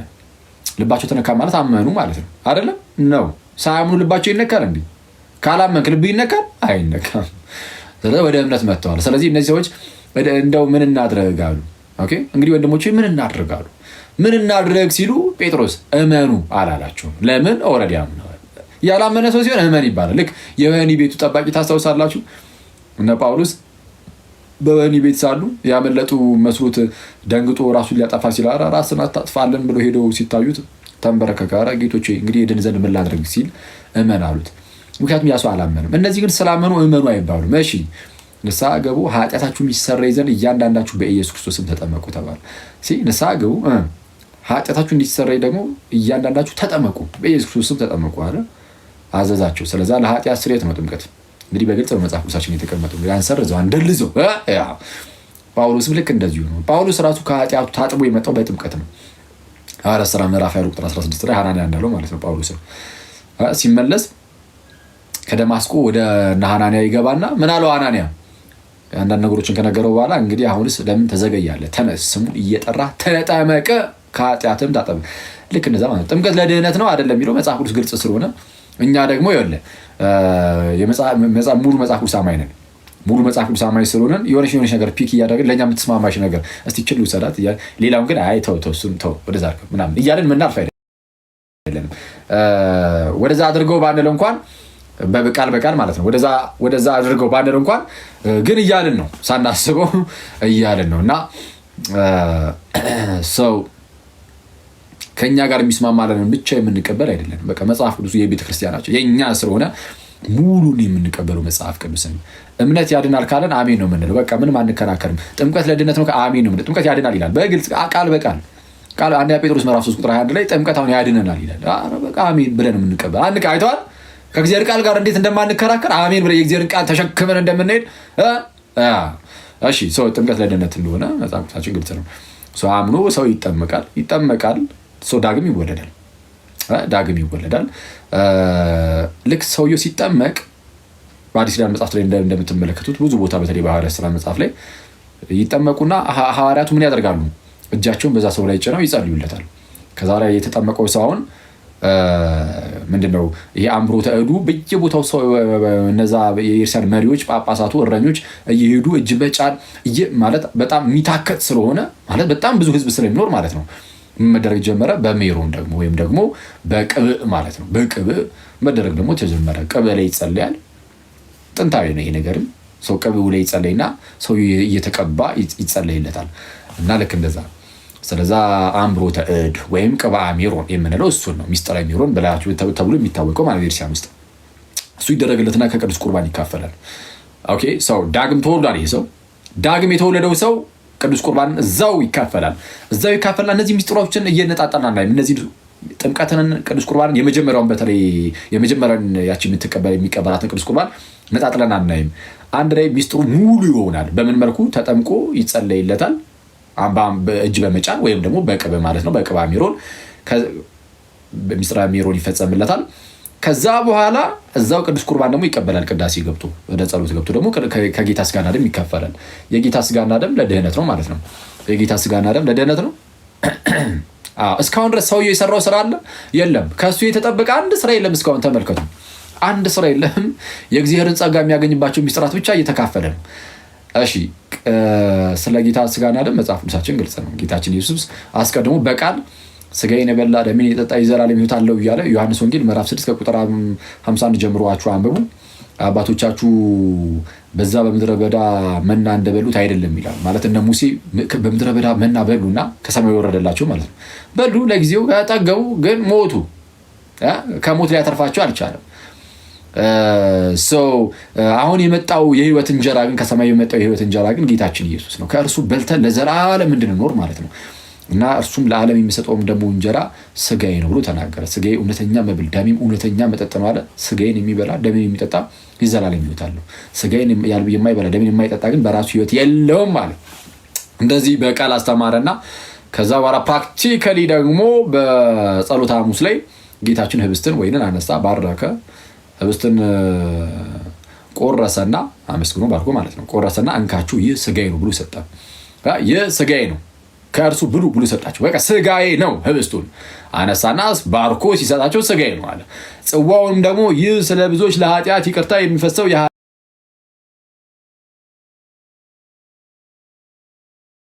አዲስ ኪዳን ደሜ ነው፣ ከእርሱ ጠጡ ብሎ ሰጣቸው። ስለዛ ህብስቱን ስጋዬ፣ ጽዋውን ወይም ወይኑን ደሜ ብሎ ሰጣቸው። ስለዛ ያ ህብስትና ጽዋ ወይም ወይን የጌታችን የክርስቶስ ኢየሱስ እውነተኛ ስጋና ደም ነው ብለን እናምናለን። መጽሐፍ ቅዱሳችን እዚህ ላይ ግልጽ ነው። እና ኢቭን እንደው ሰው ህብስትና ጽዋ መሆኑን አይቶ ማለት ነው እንዳይዳፈር አንድ ታላቅ ታምርን እግዚአብሔር በቆሮንቶስ ቤተክርስቲያን ላይ ያደረገ። ምን አይነት ታምርን? የቆሮንቶስ ቤተክርስቲያን ውስጥ ያሉ ምዕመናን ስጋና ደሙን በማይገባ መልኩ መቀበል ጀመሩ። አንዳንዱ በኃጢአት ውስጥ የሆነ አንዳንዱ ባልተገባ መልኩ ማድረግ ጀመረ እና ሳይገባው እንዲህ የሚያደርገውን ሰው እግዚአብሔር ቀጣው። በአዲስ ኪዳን የሚገርም አቀጣጥ እዛ ላይ ነው የምናየው። በአዲስ ኪዳን መጽሐፍት ላይ ምን አይነት ቅጣትን ቀጣ እግዚአብሔር? በጣም ብዙዎችን እስኪገድል ድረስ ገደላቸው። በጣም ብዙዎቹን ገደላቸው፣ ብዙዎቹን አሳመማቸው። አያሌዎች አንቀላፍተዋል እስኪባል ድረስ እና እስኪገድል ድረስ በቅዱስ ቁርባን ምክንያት ሰውን ገድሏል እግዚአብሔር። መንፈስ ቅዱስን በማታለል ምክንያት ሐዋርያት ሥራ ምዕራፍ 5 ላይ ሐናንያና ሰጲራን ገድሏቸዋል። መንፈስ ቅዱስን አታለው። ቅዱስ ቁርባንንም ደግሞ በማቃለል ምክንያት በጣም አያሌዎች አንቀላፍተዋል የሚለው ወይስ በጣም ብዙ ህዝብ ማለት ነው። በጣም ብዙ ህዝብን እግዚአብሔር ገድሏል።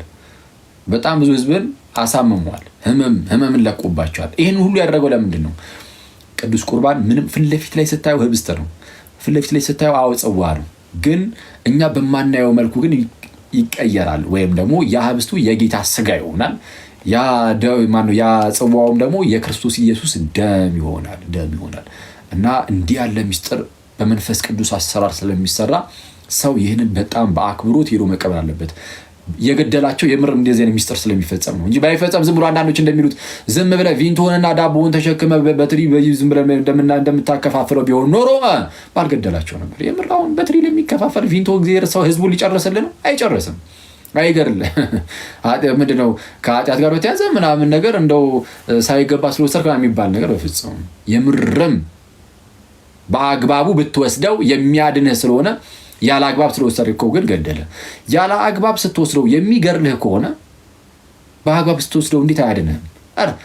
ያለ አግባብ ስትወስደው ሳይገባ ስትወስደው ሞትን ካመጣብህ በተገባ መልኩ ስትወስደው ህይወትን እንዴት አይሰጥህም? ይሄ እኮ በጣም ክሊር ነውና ሰው የጌታችን የክርስቶስ ኢየሱስ ሥጋና ደሙ ሰው ይቀበላል። ልክ ሲቀበል ምንድነው የሚፈጠረው? ለአንደኛ ቆሮንቶስ ምዕራፍ 10 ቁጥር ይሄ አሁን የነገርኳችሁ ያው ታውቁታላችሁ።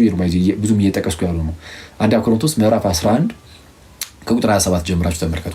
ቀደም ብሎ 10ኛው ምዕራፍ ቁጥር 16 ላይ ደግሞ የምንባርከው የበረከት ጽዋ ከክርስቶስ ደም ጋር ህብረት ያለው አይደለም ይላል። እውነተኛ ደሙ ነው። እሺ ይሄንን የሚክድ ለትምህርታችሁ ጥንቃቄ እንድታደርጉ ማለት ነው። ፕሮቴስታንቱ በጣም ለመሸወድ የሚሞክረው እንዴት መሰላችሁ? እነዚህ ሚስጥራት ብዙም አያስተምርህም፣ አይነግርህም። በቃ ያን ያህል እንትን አይልም። ዝም ብሎ የሆነ ያልሆነ ነገሮች ብቻ ይነግራል። ቤተክርስቲያን ውስጥ ለምሳሌ የተወሰነ ግር የሚል ነገር ካለ የሆነች ግር የምትል ነገር ብቻ ይነግራል። ጥምቀት አያድንም አይልህም። በተአምር ቅዱስ ቁርባን የጌታ ሥጋ አይደለም አይልህም። እንደዛ ካለማ ነው የምትለው እንዴ ለሱማ በልበል ይኸው ወይም ተነቃበታለህ ባጭሩ። ስለዛ ምንድን የሚያደርገው ያንዴ የሌለ ነገር ነው። ዝም ብሎ ያግበሰብስና የሆነ ነገር ልብ ላይ እንድትጠራጠር ያደርጋል። ልብ ላይ የጥርጣሬ ስፒሪት መንፈስ ከጫረብህ በኋላ ከዛ በኋላ ጥምቀት አያድንም፣ ቅዱስ ቁርባን አያድንም፣ የጌታ ሥጋና ደም አይደለም ማለቱን ይጀምራል። እንደዚህ አይነት ተረቶችን በልብ ውስጥ መሙላት የሚጀምረው ከዛ በኋላ ነው። ስለዛ ይህ በዚህ ወቁባቸው። የሚያታለል ካለ በዚህ ወቅ ቅዱስ ቁርባን ምን አለ ጳውሎስ በመጀመሪያ ቆሮንቶስ መልእክቱ ምዕራፍ 10 ቁጥር 16 ጀምሮ የምንባርከው የበረከት ጽዋ ከክርስቶስ ደም ጋር ህብረት ያለው አይደለም ያለው ነው።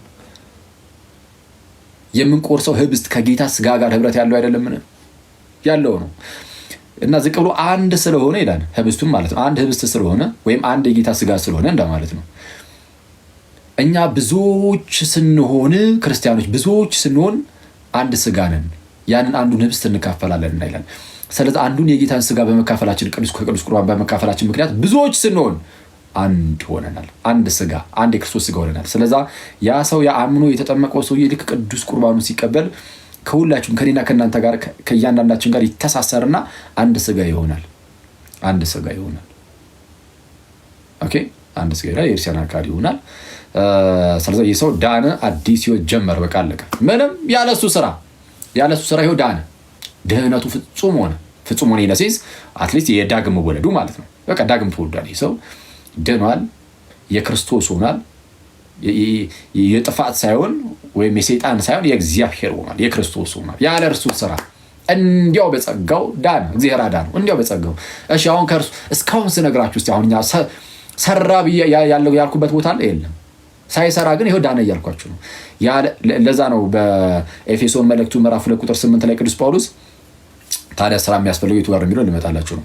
ኤፌሶን ምዕራፍ 2 ቁጥር 8 ላይ ጸጋው በእምነት አድኗችኋል፣ ይህም ከእናንተ አይደለም የእግዚአብሔር ስጦታ እንጂ ማንም እንዳይመካ አይደለም። ከስራ አይደለም ይላል። ማንም እንዳይመካ ከስራ አይደለም ማንም እንዳይመካ ከምን አይደለም ከስራ አይደለም ከስራ አይደለም። እንደዚህ አይነት ክፍሎች በጣም ብዙ አሉ። ከስራ እንዳይደለ የሚናገሩ ሰው ከስራ አይደለም ማንም እንዳይመካ ከተባለ ማንም ሰውን ቦስት ማድረግ አይችልም። መኩራራት እኔ በስራዬ ነው ዳንኩት የሚል የለም ማለት ነው።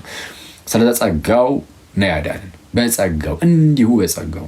ስለዚህ አመንን ተጠመቅን የጌታን ስጋ ደም ተቀበልን የሚል ነጣጠሉ አይደለም። እምነትና ቅዱስ ቁርባን ነጣጥለ እምነት ላይ ጥምቀት ላይ እንዲኮነ ቅዱስ ቁርባን ላይ ምናምን እንደዛ ሳይሆን በእምነቱ ዳግም ትወለዳለህ። ቅዱስ ቁርባን ልክ ስትቀበል ከሌሎች አካላት ጋር አንድ ሆነ የክርስቶስ አካል ውስጥ ትጨመራለህ። ከዛ በኋላ ድህነት ፍጹም ነው። በቃ ዳግም ትወልዳለህ። ድኛለሁ ብለህ መናገር ትችላለህ። ድነሃል፣ ኦልሬዲ ድነሃል ያለ ስራ። እሺ ስራስ መቼ ነው የሚመጣው? ልክ እንደዚህ የዳነው ሰውዬ ዳግም ይወለድና ማለት ነው በመንፈሳዊ ህይወቱ እያደገ ይሄዳል። ማንም ለመምሰል ክርስቶስ ኢየሱስን ክርስቶስን በመምሰል ህይወት ውስጥ ደግሞ እያደገ መሄድ አለበት። ልክ ጳውሎስ እኔ ክርስቶስን እንደምመስል እናንተም እኔን ምሰሉ እንዳለ ፍሬን እያፈራ ይሄዳል። በመልካም ህይወት ይመላለሳል ማለት ነው። አንዴ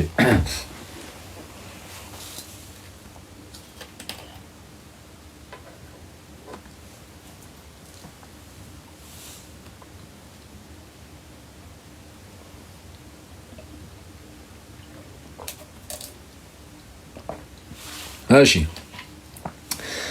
መልካም ህይወት ወይም ደግሞ መልካም ህይወት በክርስትና ውስጥ ለድህነት ያስፈልጋል ወይ? ያስፈልጋል። ግን ምን ማለት ነው ለድህነት ያስፈልጋል ማለት? ዳግም ለመወለድ ነው አይደለም። ዳግም ለመወለድ የመጀመሪያውን ይህን ድህነት ለማግኘት ስራ አያስፈልግም። ስራ የሚያስፈልግ የትኛው ነው ከተባለ አንዴ ዳንካትን ድህነት ለመፈጸም መጽሐፍ ቅዱሳችን ድህነታችሁን ፈጽሙ ደግሞ ይላል። ዳኑ ብቻ አይደለም ድህነታችሁን ደግሞ ፈጸሙ። አይቷል ዳን ከዛ ደግሞ ድህነትን ፈጸም። ልክ የወህኒ ቤቱ ጠባቂ በጌታ በኢየሱስ እመን አንተና ቤተሰቦች ትድናላችሁ ተባለ። ትድናለህ።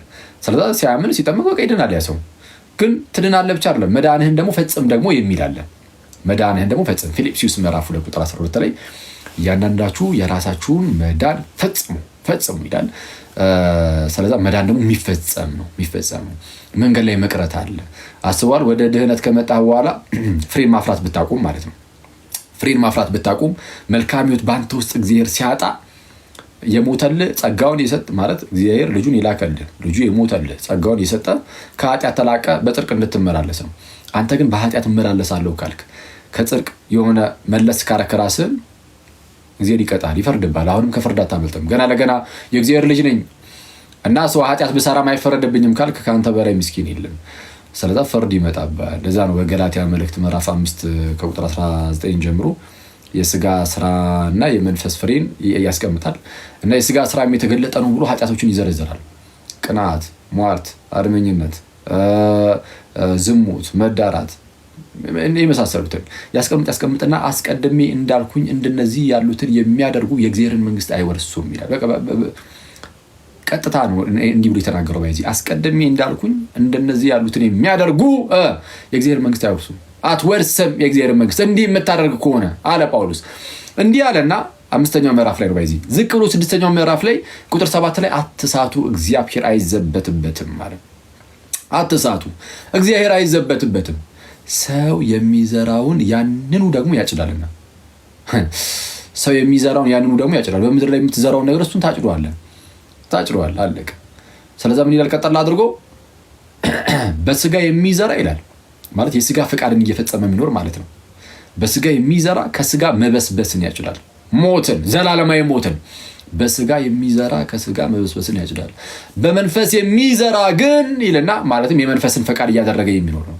እንደ እግዚአብሔር ፈቃድ እንደ መንፈስ ቅዱስ ፈቃድ እንደ መንፈስ ፈቃድ የሚመላለስ እርሱ ግን በመንፈስ የሚዘራ ግን ከመንፈስ የዘላለም ሕይወትን ያጭዳል። በመንፈስ መመላለስ ማለት ወይም በመንፈስ መዝራት ማለት መልካም ስራ መስራት ማለት ነው ባጭሩ። እሱን ለማወቅ ቀጣዩን ጥቅስ አንብቧት። ምን ይላል? ባንዝልም በጊዜው እናጭዳለንና መልካም ስራ ለመስራት አንታክት ይላል።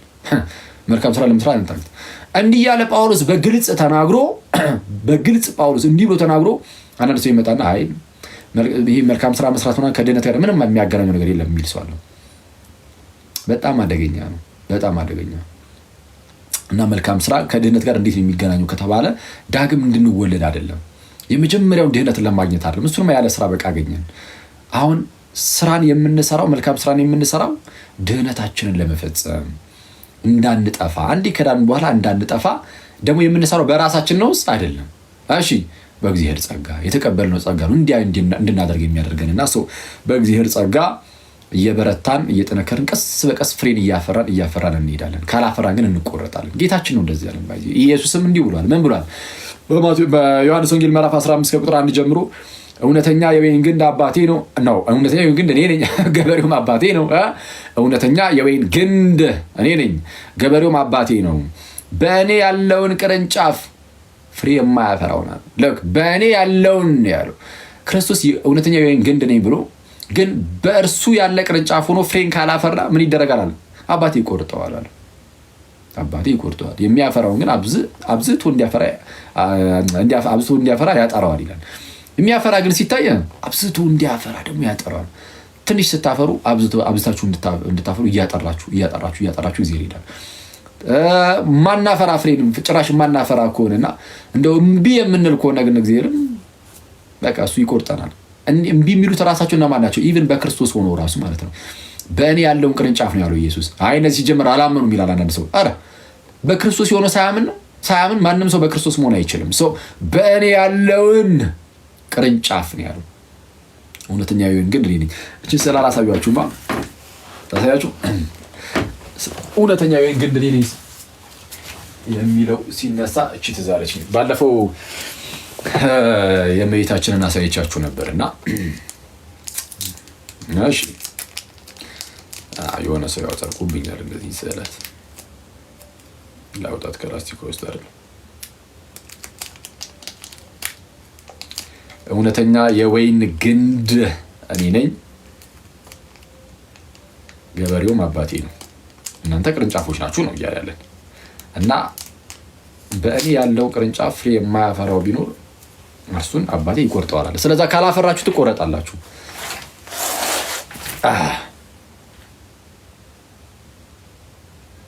ዳራን አንዴ ቆይሲ የወይን ግንድ ዛፍ አይነት ነገር ይሁንና መሀል ላይ የጌታችን የክርስቶስ ኢየሱስ ስዕል ነው። እንዴት ነው በጌታ ስም? ኦኬ ይሄው አሁን አሪፍ ነው። ከዛ በኋላ ሐዋርያቱ መሆናቸው ነው። አክቹአሊ እዚህ ላይ ምንድነው ለሐዋርያቱ ተደርጎ ተስሎ ነው። በጣም ደስ የሚል ስዕል ነው። ሰው በክርስቶስ ሆኖ ቅርንጫፍ ከሆነ በኋላ ፍሬን አላፈራም ካለ መልካም ስራ ከሌለው ባንዝርም በጊዜው እናጭዳለንና መልካም ስራ ለመስራት አንታክት እንዳለው ቅዱስ ጳውሎስ መልካም ስራን ከመስራት ወደ ኋላ የሚል ካለ ሊል ስለሚችል ማለት ነው። በቃ ሰው እንዴ ከዳነ በኋላ እንደዚህ አይነት ስራን አይሰራም የሚባል ነገር አለ እንዴ? ሊሰራ ይችላል እንዴ? በኃጢአት ሊመላለስ ይችላል። ከተመላለሰ ያጣዋል፣ ድህነቱን ያጣዋል። በመጀመሪያ ቆሮንቶስ መልእክት ምዕራፍ 5 ላይ አደገኛ ሰው ተጠቅሶ ይል እንዴ እንደዚህ ያለ ኃጢአት በአሕዛብ ዘንድ እንኳን አይሰማም እኮ ብሏል ጳውሎስ። በእናንተ ዘንድ እንደሚሰማው አይነት ኃጢአት በአሕዛብ ዘንድ እንኳን አይሰማም ማለት የአባቱን ሚስት እንኳን ያገባ ይኖራልና አለ። አሁን ያ ሰው ክርስቲያን ነው። ክርስቲያን ሆኖ እንደዛ አደረገ እና ታው እንኳን እያላችሁት አይደለም እንዴ እንደዚህ ያለውን ሰው አውግዙት እንጂ ከማህበራችሁ ለዩት እንጂ እያለ ጳውሎስ ይናገር። እኔም አውግዤዋለሁ መንፈሱ በጌታ ቀን ትድን ዘንድ አለ። እና ይሄ ክርስቲያን አይደለም እንደዚህ የተባለ ክርስቲያን ነው። አሁን ይሄ ሰው ይድናል ነው የሚሉት ወይ አንዳንድ ሰዎች እንደዚህ ክርክር ተነስቶ ነበረ ከዚህ ቀደም ከፕሮቴስታንቶች ጋርና እንዲህ ቢሆንም ይድናል። የአባቱን ሚስት እያገባም ቢኖር እንደፈለገ እንደዚህ አይነት የረከሰ ዝሙት ውስጥም ቢኖርም ቢቀጥልም ይድናል። አሁን እዚህ የሆነ ነገር ቢቀጣ ምድር ላይ ይቀጣል እንጂ በእግዚአብሔር መንግስት ውስጥ ተርሳስ ብሎ ነው ደረቱን ነፍቶ የሚገባው የሚል ሰው አለ። አደገኛ ነው። አይገባም። መንፈሱ በጌታ ቀን ትድን ዘንድ የተባለው እዚሁ ልክ ሲያወግዙት ማለት ነው ሲለይ ከማህበሩ በንስሐ እንዲመለስ ነው የሚወገዘውና በንስሐ ይመለሳልና በጌታ ቀን ትድናለች። ኦኬ በንስሐ ሲመለስ ማለት ነው። ለንስሐ ነው ባይዚ ውግዘት ያለው የሚወገዘው ሰው በንስሐ እንዲመለስም ጭምር ነው። እና እሱን እያሰበ የጻፈው እንጂ ዝም ብለ እንደዚህ አይነት ቃላት እየተያዘ ብቻ ሰው እንደዚህ አይነት በረከሰ ኃጢአት ውስጥ ቢኖርም በቃ ይድናል ተብሎ አይነገርም። ኤኒዌይስ ስለዚህ ምንድነው ፍሬን ማፍራት አለበት። ካላፈራ ጌታችን እንደተናገረ ትቆረጣለህ። የክርስቶስ ከሆንኩ በኋላ አስበዋል።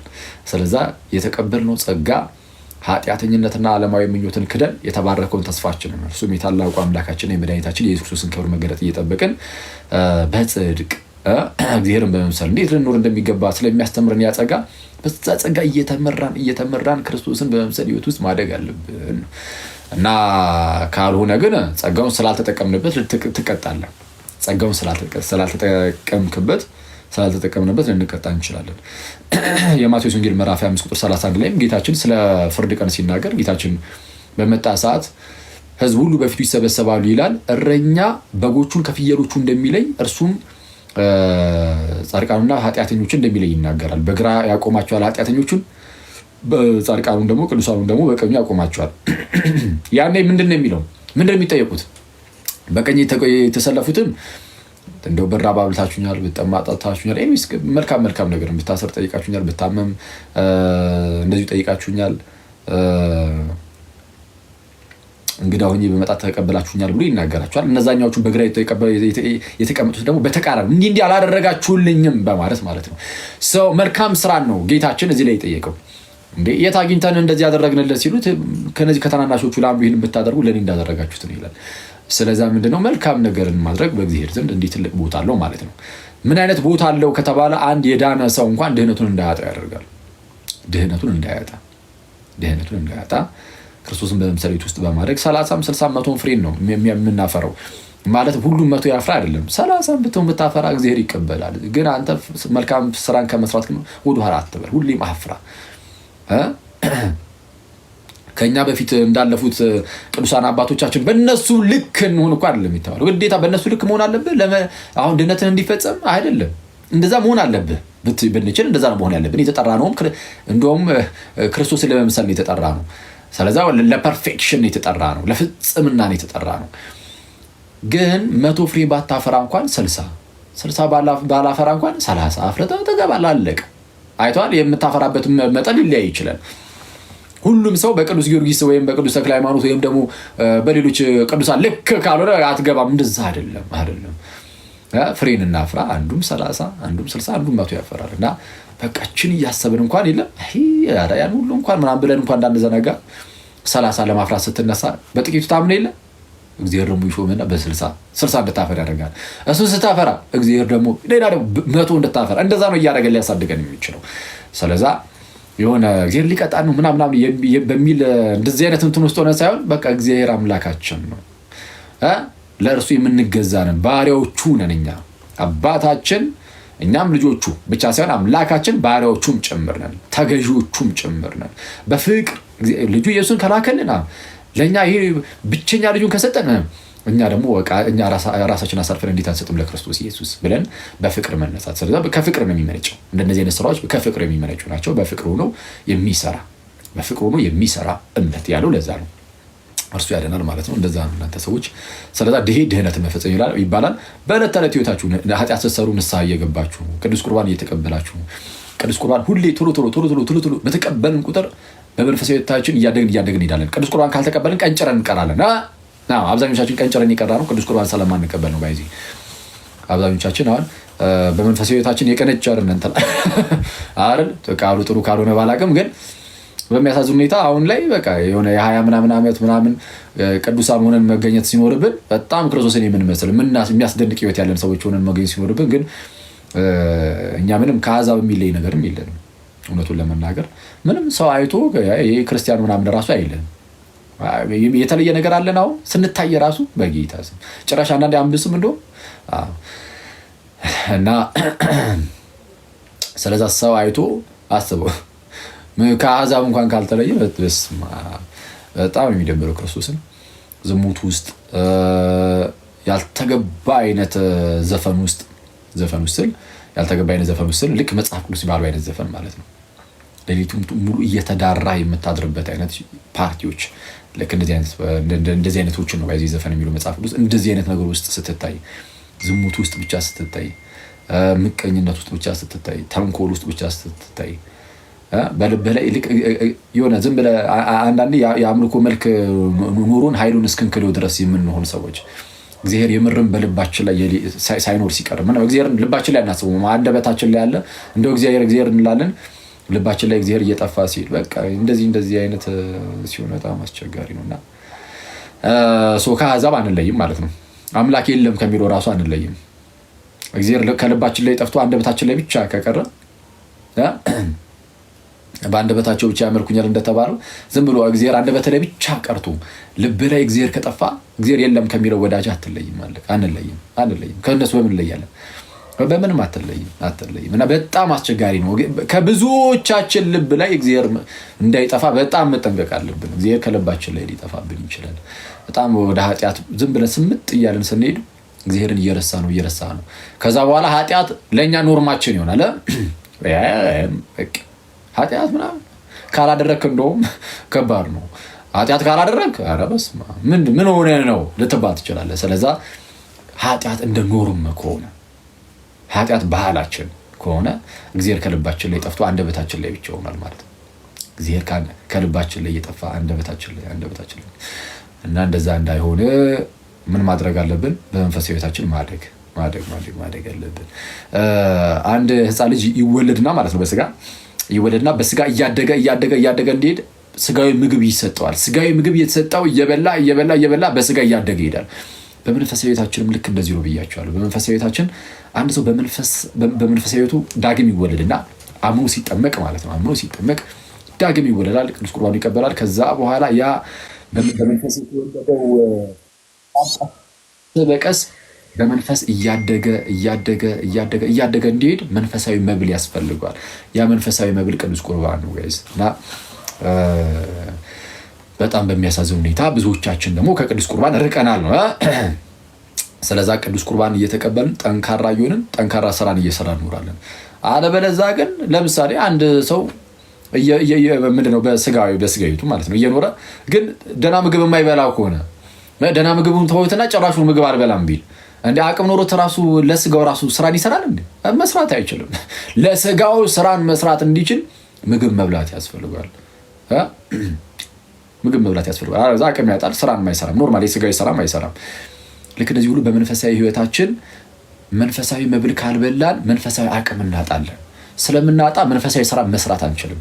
ጥርስቅ አድርገን ምግብን ትበላለህ፣ ስጋዊ ስራ እንሰራለን። መንፈሳዊ ስራ ላይ ግን ወፍ አትሰራም። በቃ አትችልም። ለምን? መንፈሳዊ አቅም የለም። ያለ ሊመስለን ይችላል። አንዳንዴ ግን ዞር ብለን ህይወታችንን ካየነው የለንም። ሲጣራ በጣም አደገኛ ሁኔታ ላይ ነው የምንሆነው እና ስለዛ በጌታ ምህረት ሁሉም ነገር በጌታ ቸርነት ነው የሚሆነው። በጌታ ቸርነት ከቅዱስ ሚስጥር እየተካፈልን ቀስ በቀስ የለም በአንዴትም አናድግም። ቀስ በቀስ እያደግን ልንሄድ ይገባል ነው እና ፕሊዝ ቅዱስ ቁርባን በጣም ይታሰብበት። ቅዱስ ቁርባን በጣም በህይወታችን ውስጥ በጣም እንደ ቀልድ ያጣነው ነገር ቅዱስ ቁርባን ነው። በጣም ሳናስበው ጥፍት ያለ ነገር ቅዱስ ቁርባን። ህፃን እያለ ትቆርባለህ፣ ከዛ በኋላ ወፍ። በጣም አስቸጋሪ ነው እና የቅዱስ ቁርባን ህይወት በጣም መመለስ አለበት። ያኔ አስባችሁታል? ሰው አሁን ማለት ከቅዱስ ሚስጥር ቶሎ የሚካፈል ሰው በኃጢአት መቼስ የምወደቅ እንትኑ በጣም ማለት ያው ቀን በቀላሉ እንደዚህ በኃጢአት ዝም ብሎ እንደዚህ አይወድቅም። ኦፍኮርስ አቅምም ቅዱስ ቁርባን ስለሚሰጠው ማለት ነው። ሊወድቅ ይችላል። ኦፍኮርስ በኃጢአት ምንም ግልጽ ነው። በኃጢአት ሊወድቅ ይችላል። ቢወድቅም ይነሳል፣ ቶሎ ንስሐ ይገባል። እየተባለ ቀስ እያሉ ማደግ ነው። ግን ቢያንስ ግን በጣም ነውረኛ የሆነ ነገር ግን ውስጥ ግን ኢንቮልቭ አያደርግም፣ አይገባም። አስባችሁታል? ኢትዮጵያ ውስጥ ያለውን ጠቅላላ ክርስቲያን፣ ጠቅላላ ኦርቶዶክስ ቆራቢ ብቻ ቢሆን እንዴ ሌላው እኮ ያሉት እንትና ቤተክርስቲያናት እኮ ጠቅላላ ቆራቢ እኮ ናቸው። በጣም እኛ ሀገር እኮ በጣም ነው የምናሳዝነው። መብራንን በስመ አብ ቤተክርስቲያን በጣም ትልቅ የቤት ስራ እኮ ያለባት ቤተክርስቲያናችን በጣም ትልቅ የቤት ስራ ቤተክርስቲያን ሲባል እኛም ጭምር ማለት ነው።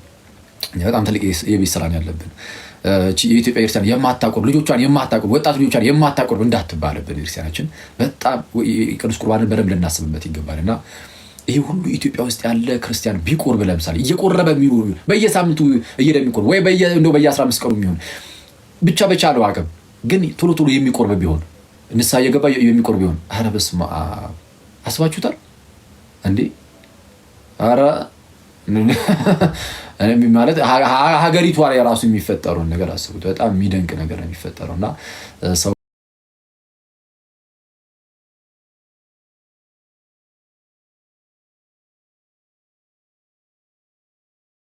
ቅዱስ ቁርባንን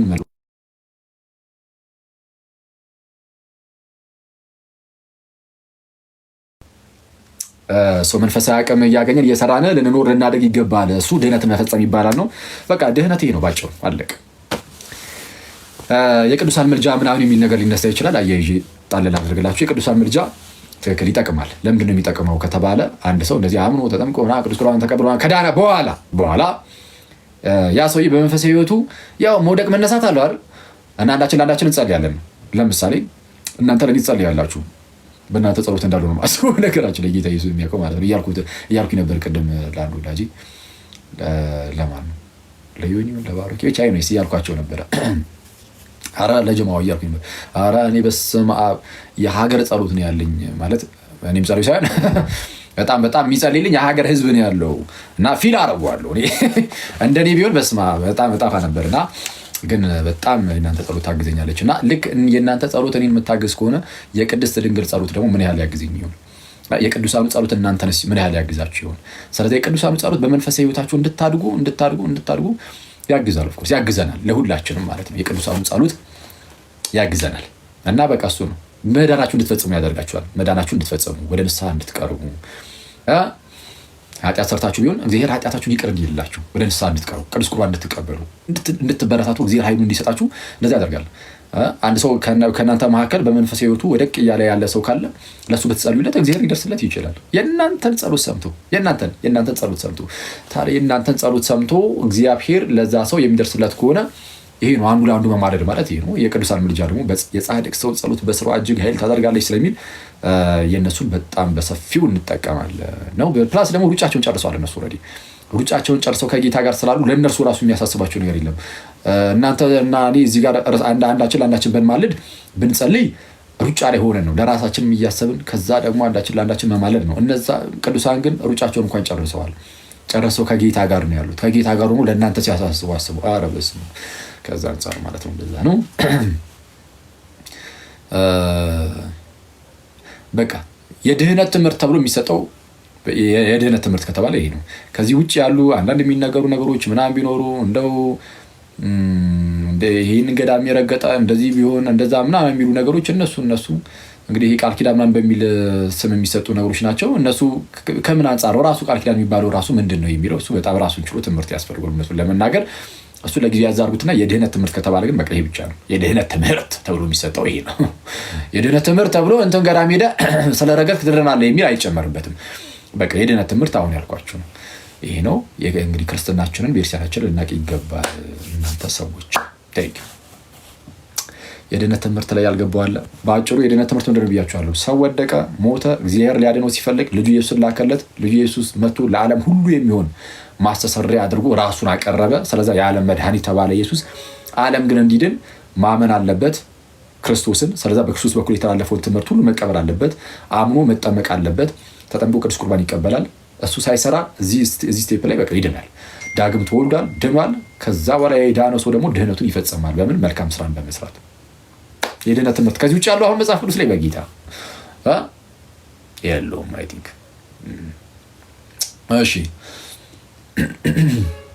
እና የድህነት ትምህርት በአጭሩ ኦርቶዶክሳዊው ክርስቲያናዊው የድህነት ትምህርት ይህን ይመስላል።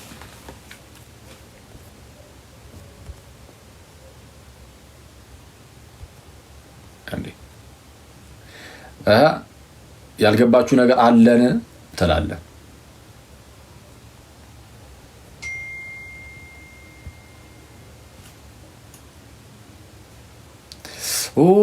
በስመ አብ። የድህነት ትምህርት ብቻ ብዬ ስለልኩኝ እሺ። ያው ትንሣኤ ሙታን እንግዲህ ያው እሱ በትንሣኤ ሙታን ማመን አለባችሁ፣ ግልጽ ነው።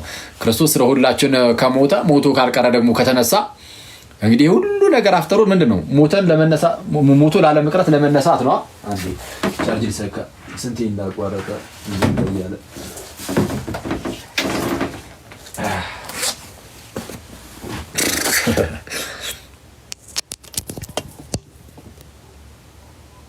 እሺ። ሞተን ደግሞ አንቀርም እንነሳለን ነው። የትንሣኤያችን በኩር ክርስቶስ ኢየሱስ ስለተነሳ እኛም ሞተን አንቀርም እንነሳለን። ተነስተን እንደ መላእክቱ ሆነን ደግሞ እንኖራለን ነው። ትንሣኤ ሙታን ያው እንደዛ ነው። እሺ ትንሣኤ ሙታን በተደጋጋሚ እንሄድበታለን። አክቹዋሊ የመጨረሻው ትንሣኤ ሙታን ነው መሰረተ የክርስትና ትምህርታችን ላይ። እሺ ከተግባባን አኖሴ ካለ አንድ መዝሙር ሰምተን መለያየት እንችላለን ማለት ነው።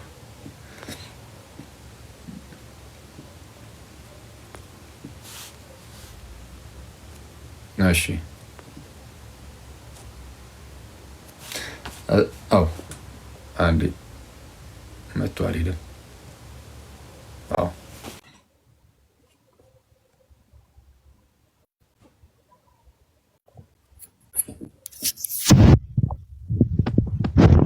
ሰላም እንዴት አመሻችሁ? ቃለ ሕይወት ያሰማል። አሜን አሜን። ሰላም ለአንተ ይሁን አኖሲ፣ እንኳን ደህና መጣ። ቃለ ሕይወት ያሰማል። አሜን። ድምጽ ላይ ይላል። በጣም ርቋል። አሁን አሪፍ ነው። በቃ ቆንጆ። እሺ ሻኪ ይሰማል አይደል? በገናው አዎ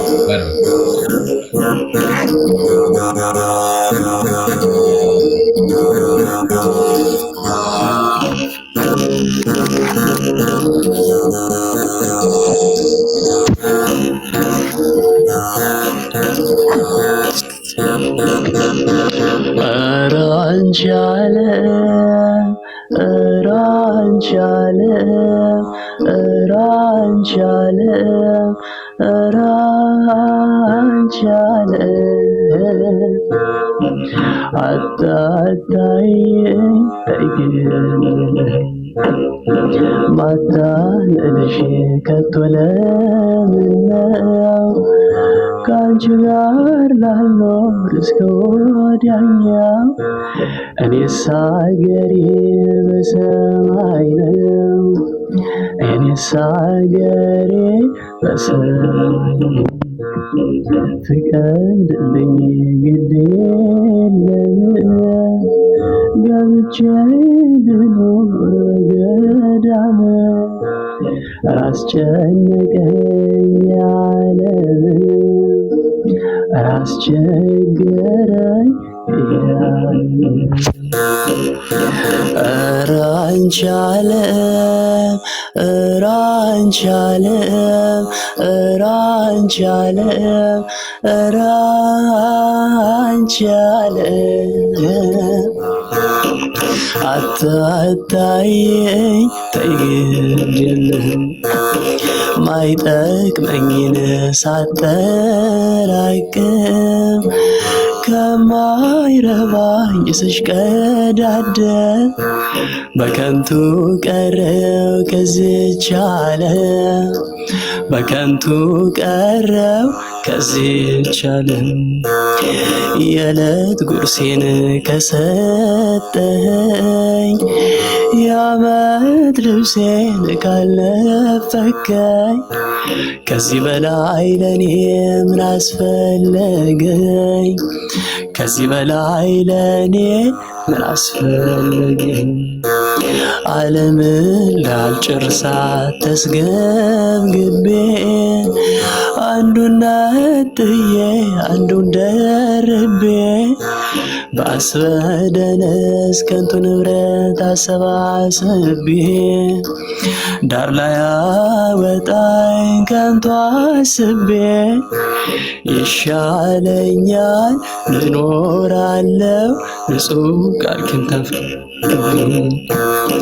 ኧረ አንቺ ዓለም ኧረ አንቺ ዓለም ኧረ አንቺ ዓለም ኧረ አንቺ ዓለም አታታየኝ ተይ ግድ የለም ከፍርድህ በፊት ሳልሞት ልዳን ትወቅ ነፍሴ ሕያውነቷን በስራዋ ትውረስ መንግሥትህን ስስቷን ትታ የዝች ዓለምን ነፍስ ያደራ ተጠንቀቂ ሞትን ያህል አለነ ጣቂ ከዚያ ሲሆን እንዳትወድቂ የአምላክሽን ሕጉን ጠብቂ። ኧረ አንቺ ዓለም ኧረ አንቺ ዓለም ኧረ አንቺ ዓለም ኧረ አንቺ ዓለም አታታየኝ ተይግድልኝ ንስሐ ግቢ ተጸጸቺ አይጠቅምሽ ያለ ምላንቺ የሞትን ሞት ኋላ እንዳትሞቺ የአምላክሽን ሕጉን ጠብቂ። እድሜም ጥላ ነው ፈጥኖ ያልፋል ሀብት ንብረትም ከዚህ ይቀራል ጽድቁን አስቢ እሱ ይበልጣል ከጻድቃን ጎራ ይመልሻል። ኮብልዬ የነበረ ትእዛዝህን ጥሼ ላለፈው ጥፋት እኔን ወቅሼ በንስሐ ዳኛ ራሴን ከስሼ ተቀበለኝ በይቅርታ መጣሁ ተመልሼ። ኧረ አንቺ ዓለም ኧረ አንቺ ዓለም ኧረ አንቺ ዓለም ኧረ አንቺ ዓለም አታታየኝ ተይግድልኝ። ኧረ አንቺ ዓለም ኧረ አንቺ ዓለም ኧረ አንቺ ዓለም ኧረ አንቺ ዓለም አታታየኝ ተይግድልኝ።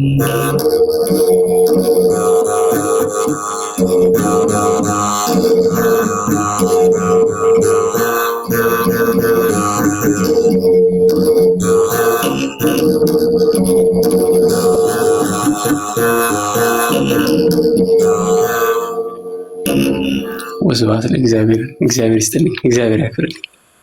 አሚን አሚን። ዝማሬ መላእክትን ያሰማልን። ሐኑሴ በጣም ደስ የሚል ነበር። እግዚአብሔር ያክብርልን፣ ፍጻሜ ያሳምርልን። ቴንኪዩ፣ እናመሰግናለን። እሺ ያው ጋይስ ሰው መሰረታዊ ክርስትና ትምህርታችንን ጨረስን። ጌታ ቢፈቅድ እና ብንኖር ወደ ምን እንሄዳለን? ወደ መጽሐፍ ቅዱስ ጥናት ምናልባት እንሄድ ይሆናል፣ ወደ ባይብል ስተዲ። ጊዜ ከረዳን ቶሎ ለመጀመር እንሞክራለን። ቶሎ እንዲሁ አየር ላይ መቀጠል ይሻላል እና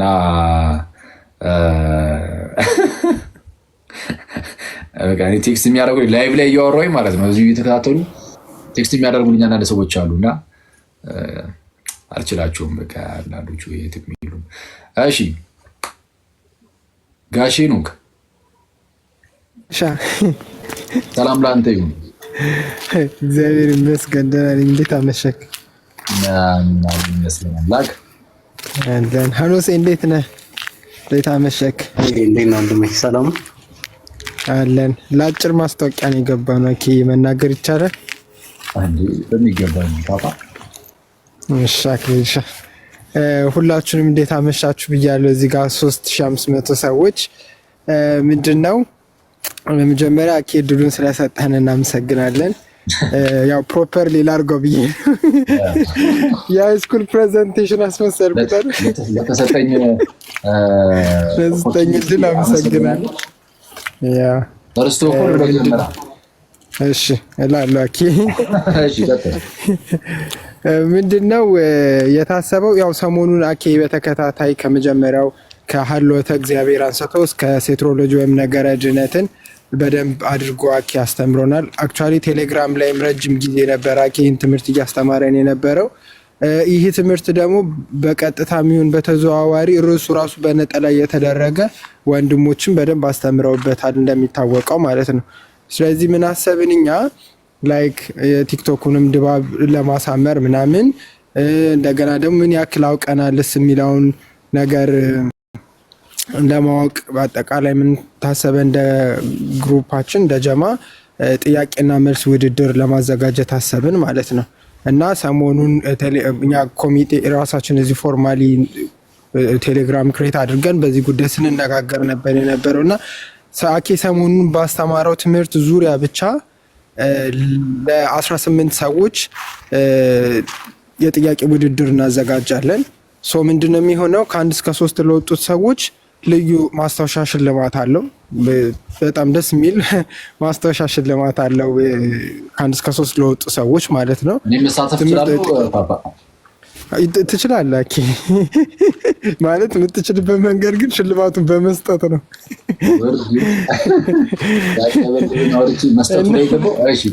መስጠት እና ምንድነው እንዴት ነው የምናደርገው? ልክ ነገ ከምሽቱ 12 ሰዓት ላይ ሄና ወይም ከሃኖስ በታች ያለው በሄኖክ አካውንት ላይ ማስታወቂያው ይለቀቃል ማለት ነው። ልክ ማስታወቂያው ሲለቀቅ ያን ሰዓት ጠብቆ የቴሌግራም ባዮ ሊንኩን ተጠቅሞ የገቡ 18 ሰዎች የመጀመሪያውን 18 ሰዎች ነው ፒክ የሚያደርገው ራሱ ቴሌግራሙ ማለት ነው። ከዛ ባይ ዲፎልት የመጀመሪያውን ሚኒት ተጠቅመው የገቡ ሰዎች እነሱ ቻንሱ ተጠቃሚ ናቸው የሚሆኑት። ከዛ በላይ ያሉትን ደግሞ ያው ራሱ ግሩፑ አያስገባችሁ ማለት ነው ሊንኩ ራሱ ከዛ ቁጥር በላይ ያላችሁት። ከዛ ምንድነው የሚሆነው? 3 ዙር ይኖረዋል። የመጀመሪያው ዙር ያው ቀለል ነው የሚለው ብዙ አይከብድም ጥያቄዎቹ። ከዛ ሁለተኛው ዙር ላይ ደግሞ ያው ለመለያ ስለሚሆን ሶስተኛው ዙር ላይ ደግሞ ትንሽ ከበድ እናደርጋለን። ጥያቄው የሚቀርብላችሁ በናቱ ነው። ናቲሻ ዲያቆን ናታኒም ነው ጥያቄውን የሚያቀርበው። እኛ እዚህ ውስጥ ምንም በቃ ይሄን ኮኦርዲኔት ማድረግ ነው እንጂ እኛ አንገባም። ውጤት የሚይዙ ልጆች አሉ። መጨረሻ ላይ ከ1 እስከ 3 ለወጡ ሰዎች ጥሩ ሽልማት ይበረከታል። በዛው ማስታወሻ ይሆናል። ከዛ ምን ያክል አውቀኗል የሚለውንም ደግሞ ከስር እንከታተላለን ማለት ነው። ስለዚህ የቀረ ነገር ካለ እስኪ ይሄን ያንተ ራፓፕ አድርገውና ሰብሰብ አድርገህ እንትን በለው።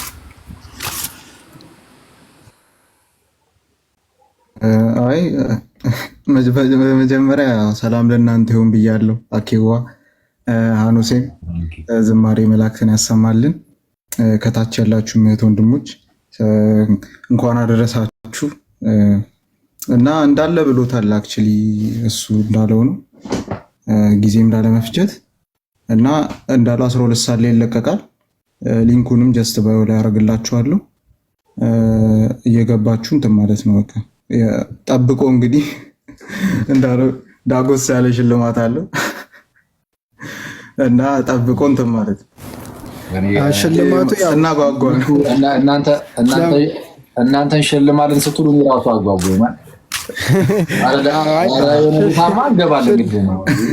ሽልማቱ ጥሩ ማስታወሻ ማድረግ ይችላል። እንግዲህ አላውቅም ኢትዮጵያ ያለውን ሁኔታ ግን የሆነ ጥሩ ነገር ያደርጋል እና በስፖንሰርሺፕ ስለሆነ ምንም እንዳታስቡ። ጥያቄያችሁ ብቻ ተወዳድራችሁ ከ1 እስከ 3 ለመውጣት ሞክሩ። ግን መጀመሪያ የገቡ 18 ሰዎች ከሚሆኑ ግን ሰው በአንድም በሌላ ምክንያት ቲክቶክ ላይ ድንገት በዛችሁ ቅጽበት ላይ ገበያ ይችላል። እንደዛ ከሚሆን ግን የሆነ መንገድ ብትፈጥሩና ሰዎች የፈለጉትን ያህል ገብተው ይሳተፉ የተወሰነ ነው። ከዛ በኋላ ከእነሱ ውስጥ 10 ሰው ፒክ ማድረግ በጥያቄ ከዛ ይቀጥላል። እንደዛ አስበናል። አዎ ይሄ ጀስት እስቲ ስታርት አድርገን እንየው ብለን ነው እንጂ እኔ መጀመሪያ እንዳንተ ነበር የመጡትን መወዳደር የሚፈልጉ ሰዎች ድንገት ሊያመልጣችሁ ይችላል። የሆነች ተስፋት ጉዳይ ስለሆነ እንግዲህ በጣም ደስ ይላል። እግዚአብሔር ይርዳችሁ። በጣም ያያችሁ ነው ጋይስ። ሰው የሆነ አታንኩሻኩሽብን ወንድማችን ነው። ስለምን ሚዩቱን አትጫ ነው። ቴንክ ዩ። እሺ እና ሰው እንደዚህ ለእግዚአብሔር ቃል እንደዚህ በጣም እንደው ጓጉቶ ምናምን አስቦ ምናምን ይሄ መማሩ ምናምን ብቻ አይደለም። ይሄን የሆነ ብዙ ሰው ጋር እንትን እንዲል ምናምን እንዲደርስ ምናምን ነገር ሰዎችን በደንብ ኢንቮልቭ እንዲያደርጉ እዚህ ትምህርት ውስጥ ምናምን ነገር እንደዚህ በቃ ተፍ ማለት ነው። በጣም የሚያስገርመው ክርስቶስን እና ጌታ በነገር ሁሉ ይርዳችሁ። እንደዚህ የምታደርጉትን ብቻ አይደለም ምንድነው የምትከታተሉ እየተከታተላችሁም ደግሞ ለሌላ ሰውም ልክ እንደዚሁ ሼር እያደረጋችሁ ምናምን እንዲማሩ የምትጋብዙ ምናምን ሰዎች ጌታ በነገር ሁሉ ይርዳችሁ ያግዛችሁ።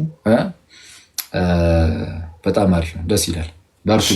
ይቅርታ ምንድነው ልክ 12 ሰዓት በኢትዮጵያ 6 ፒኤም 12 ሰዓት ላይ ከምሽቱ ይለቀቃል። ሄና ይለቀዋል እና የገባ ሰው ይግባ። ከዛ እኛ ለይተን ነው የምናመጣው። በአንድ ዙር የሚጠየቀው 6 ሰው ነው። ገለጻ ይደረጋል። ማለት ቆንጆ ቀለል ያለ ከበድ ያለ ጥያቄው ኢንተግሬትድ ነው። ከሶስቱም አይነት ይዘት ነው። ቀለል ያለ ሚዲየም አለ እና እንትንም አለው። ስለ ጥያቄው ይዘቶቹ ያኔ ገለጻ ይደረጋል። ግን ይሄ የመጀመሪያው ነው የሚሆነው። ላይክ ምንድነው አሁን አንተ የሚያነሳው ብዙ ሰው እንዲሳተፍ ምናምን ልክ ሲኒያውና ከዛ ውጤቱ ጥሩ ከሆነ ከዛ ሌሎች ክርስቲያኖ እህት ወንድሞቻችን ላይ ደግሞ ኢኒሼቲቭ የሚፈጠር ከሆነ ደግሞ ሰፋ አድርገ ነው ማለት ለረጅም ጊዜ መሄድ ማድረግ እንችላለን። ያንተን አሁን ከአንተ ትምህርቶች ጋር ሰው ምን ያክል ኢንቮልቭድ ሆኖ ተምሯል የሚለውንም ጥያቄ ደግሞ በተጠየቀ ቁጥር ኩዌሽን ሴንተር ስለሆነ ሰው የሚገባውም እንደዛ ማድረግ ብንችል ምናምን ብለን ነው አክሊልሻ እንደ ጅማሬ ስለሆነ እንደ ጅማሬ ሆኖ ከዛ ምንድነው እንደዛም ቢሆንም እኔ እንጃ አሁን 18 ሰው ያላችሁት እኔ እንጃ ግን ጥሩ ነው። እስቲ ወይንና እናውራ እስቲ ላወራችሁ ምን አለ።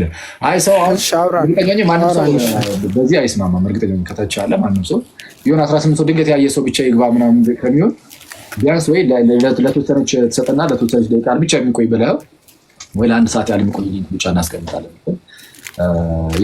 ለምሳሌ ኢትዮጵያ ቀን ሲሆኑ ሌላ ቦታ ላይ እንቅልፍ ላይ ሊሆኑ ይችላሉ እናቆም ወይ ለአንድ ቀን የምትቆይ ብቻ ምናምን ብላ ሆነች ሊንክ አስቀምጥ። ከዛ በኋላ እነዚያ የገቡ ሰዎችን በጥያቄ ዝም ብለህ ከአንድ እስከ 10 የሚወጡትን ዝም ብለህ ማስቀመጥ በጣም ሲምፕል ነው። በዚህ ቀላል ነው። ካልሆነ አስቸጋሪ ነው፣ አይሆንም። ስቲል ምንም እንትን የተባለ ማለት ደስ በውይይት ደረጃ ያለ ስለሆነ እስቲ በውስጥ እንሰማለን። አይዲያዎች እንትን እንለዋለን። ጥሩ ነው። አሁን የሰጠን ኢንፎርሜሽን ጥሩ ነው። እኛ ዝግት አላደረግነውም። መሆን ይችላል። ያው እስካሁን ገና እንትኑ ሊንኩ ገና አክቲቭ እየተደረገ ስለሆነ እንትኑ ቴሌግራሙ ምናምን እንዳልከው እንትን እናወራበታለን። አይ ቲንክ ነገ ምናምን ብናወራበት እንችላለን። ቀን ላይ ቀደም ብለን እናወራና ከዛ አንተም ከቻልከን ሀሳብ ትሰጠንና ከዛ አንተ ቻናል ላይ እሰራላችኋለሁ ሲለቁት ምናምን ነገር የኔ ቻናል ላይ ትልቁ ቻናል ላይ የኛ ቻናል እዛ ላይ እንለቅላችኋለን። ሐዋርያ መስሎች ቻናል ላይ ዛሬ ጠብቁ እና አይ ቲንክ እና ጥሩ ማስታወሻ ሆነናል እዚህ ቲክታክ ላይ እና ይቀጥላል። አይ ቲንክ አይ ሆፕ ጥሩ ሆኖ ይቀጥላል። ይሄን ለመናገር ነው አሉ በግነኪዩ ምናምንም አለ የበለጠ በደንብ ኪዩንም ኮንታክት አድርጓት በደንብ ኮኦርዲኔት ምናምን ያደረገችን አለች ኪዬ ስለሆነች አሉ እነ ኪዩም እና ቤላም አሉ። እስቲ ጥያቄዎችን እንደዚህ ያዘጋጃችሁ እዚህ ቲክቶክ ላይም ቪዲዮ ምናምን መስራት ሌሎቻችሁም መጠያየቅ ምናምን ቢለመድ እሱ በጣም አሪፍ ነውና ግን ጥሩ ነው፣ ደስ ይላል። ወደ ቤቲ ከሜዲ በፊት በዛ ብሎን እና ነፍታሊም ሰላም ለአንተ ይሁን ወዳጄ፣ እንደምን አለ?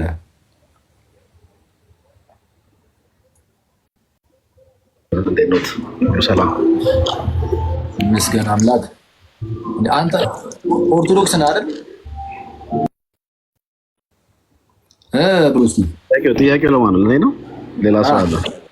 አይ ለአንተ። አዎ እኔ በጌታ ነኝ፣ በኦርቶዶክስ ጌታ ነኝ።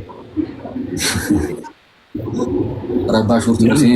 እሺ እና ምንድነው ባለፈው ሐዋርያ ብለህ የምጠራኝ በሰው ቤት ያው በፕሮቴስታንት ቤት በሰላም ነው?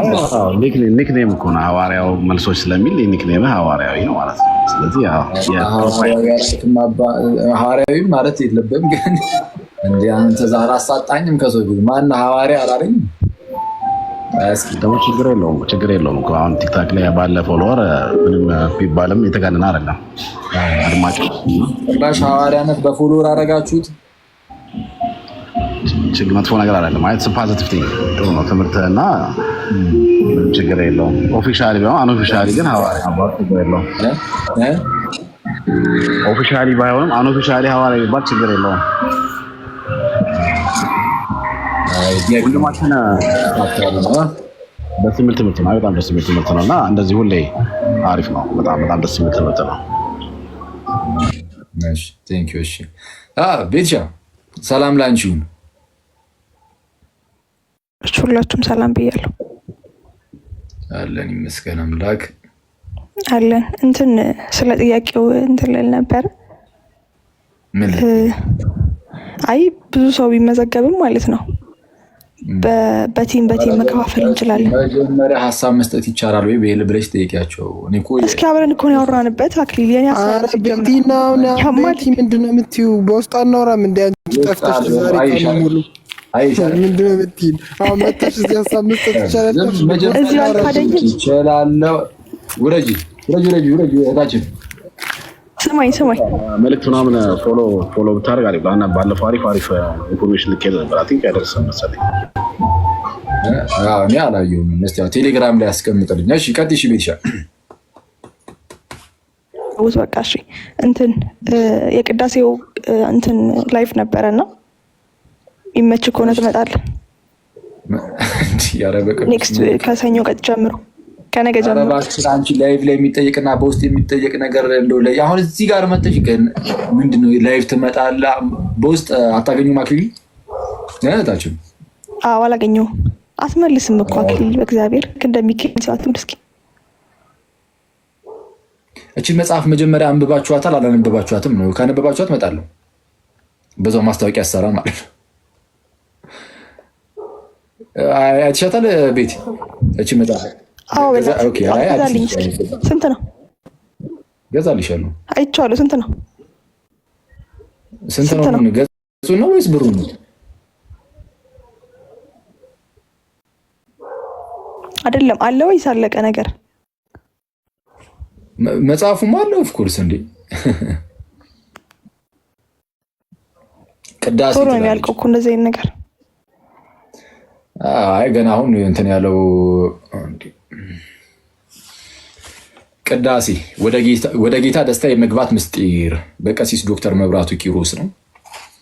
ቀሲስ ዶክተር መብራቱ ኪሮስ ሊተርጂ ላይ ቅዳሴ ላይ በቃ ጽድት ያሉ ሰው ናቸው እና ሌላውም ትምህርት ላይ እውነቱን ለመናገር ጥሩ መምህር ናቸው እና እኚህ ደገኛ መምህር በዚች መጽሐፍ ደግሞ መጥተዋል እና በጣም ቅዳሴን እንድንወዳት ያደርጉናል። እኔ ራሴ ገና አላነበብኩትም፣ ትላንት ነው የገዛሁትና አክቹዋሊ እሺ ገዝቼ አይደለም እኔ በርግጥ እኔ ተሰጥቶኝ ነው ቀሲስ ሰጥቶኝ ነው ጸሐፊው እና በጣም እንትን መጀመሪያ ቴሌግራም ላይ ጽፌው ራሱ ነበር። ኧረ እቺን ነገር ቶሎ ገዝተን እናንብባት እያልኩኝ ነበር እና በጣም ጸልይ ነው እቺን በቃ እንትን በይ ግዣት ቤትሻ ከቻልሽ እና ሌሎቻችሁም ግዙ ምናምን። አርጋኑን ቤተ መጻሕፍት እዚህ 4 ኪሎ በፖስታ ቤቱ ጋር እዛ ጋር አለ። ሌሎችን መጽሐፍት ቤትም ሊኖሩ ይችላል እንጂ እዛ ግን አለ። ታክልና ለኛ ለኪዩ ምናምን በስደት ላለ ነው በስደት ላላችሁ ይድረስላችሁ በነፍስ እሺ። እስቲ እንግዲህ የሆነ የሚደረግበት እንትን ካለ እስቲ እናያለን። አዳማ ይኖራሉ እንጃ አላቅም፣ ግን እስቲ ቼክ አድርጉ እና ቆንጆ ነው። እርግጠኛ ሆኜ እንዳልኳችሁ ነው። በጣም ለቅዳሴ ያለንን ፍቅር እርግጠኛ ሆኜ ያሳድጓል። በልምድ ራሱ አናደርገውም። ዝም ብሎ ቅዳሴ መሄድ ስላለብን ብቻ ራሱ አይደለም የምንሄዱ። ከዛ በኋላ እርግጠኛ በደንብ የጌታችንን ፕሬሰንሱን መኖሩን እዛ ጋር ማለት ቅዳሴ ላይ መኖሩን በደንብ ፊል እያደረግን ስርዓቱን በደንብ እየተረዳ ነው ምናምን እናስቀድሳለን። እሱ በጣም ጥሩ ነው። አንድ ቀን በርግጥ እንገባበታለን። እና ቤትሻ መቼ ነው የምትገቡት እናንተ ቅዳሴ ላይ? ኦኬ አልታወቅም ገና። ሰኞ ነጋዴ ያላቸው መሰለኝ እና ማክሰኞ ነው የሚሆነው ሊሆን ይችላል። ኦኬ እሺ ሰው ማክሰኞ በቃ እስቲ ደውይልኝና እናያለን እንትን እንላለን። ለምንምችል ከሆነ እመጣለሁ። እሺ በቃ አንትሽ ሰላም አለን ይመስገን አምላክ። እንዴት ያሰማልን። እንግዲህ ትምህርትን ስንጀምር አራቱንም ክላስ ተምራችሁ መጠመቅ የምትፈልጉ ሰዎች ወደ ውስጥ አናግሩን ብዬ ጽፌ ነበር እዛ ኮሜንት ላይና አሁን ደግሞ ይኸው ትምህርታችንን ጨርሰናል። ቄደር ጥምቀትም እንዲሁም አዲስ ተማሪ መሆን የምትፈልጉ አዲስ ተጠማቂ መሆን የምትፈልጉ ያው እጃችን ክፍት ነው። ብቅ በሉ፣ አባቶች አሉ እናገናኛችኋለን ለማለት ነው። ወደ ቤተክርስቲያን መጨመር የምትፈልጉ ወንድም እህቶች ካላችሁ ማለት ነው። እዚሁ ጋር ቀጥታ አንድ ቁጥር አጽፋ አስገብተህ ማድረግ አይቻልም? አባ እዚሁ በቃ ድነሃል ብለን አባ ወይ ስልጣኑን ምናምን ነገር እንዴ ሳይነግሩን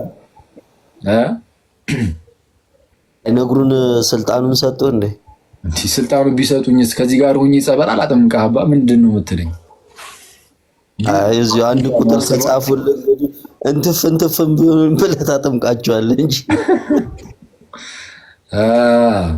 በሉ ሰላም ደሩልኝ ምናምን ነገር መልካም አዳር። ደህና ደራኪ እናመሰግናለን። እሺ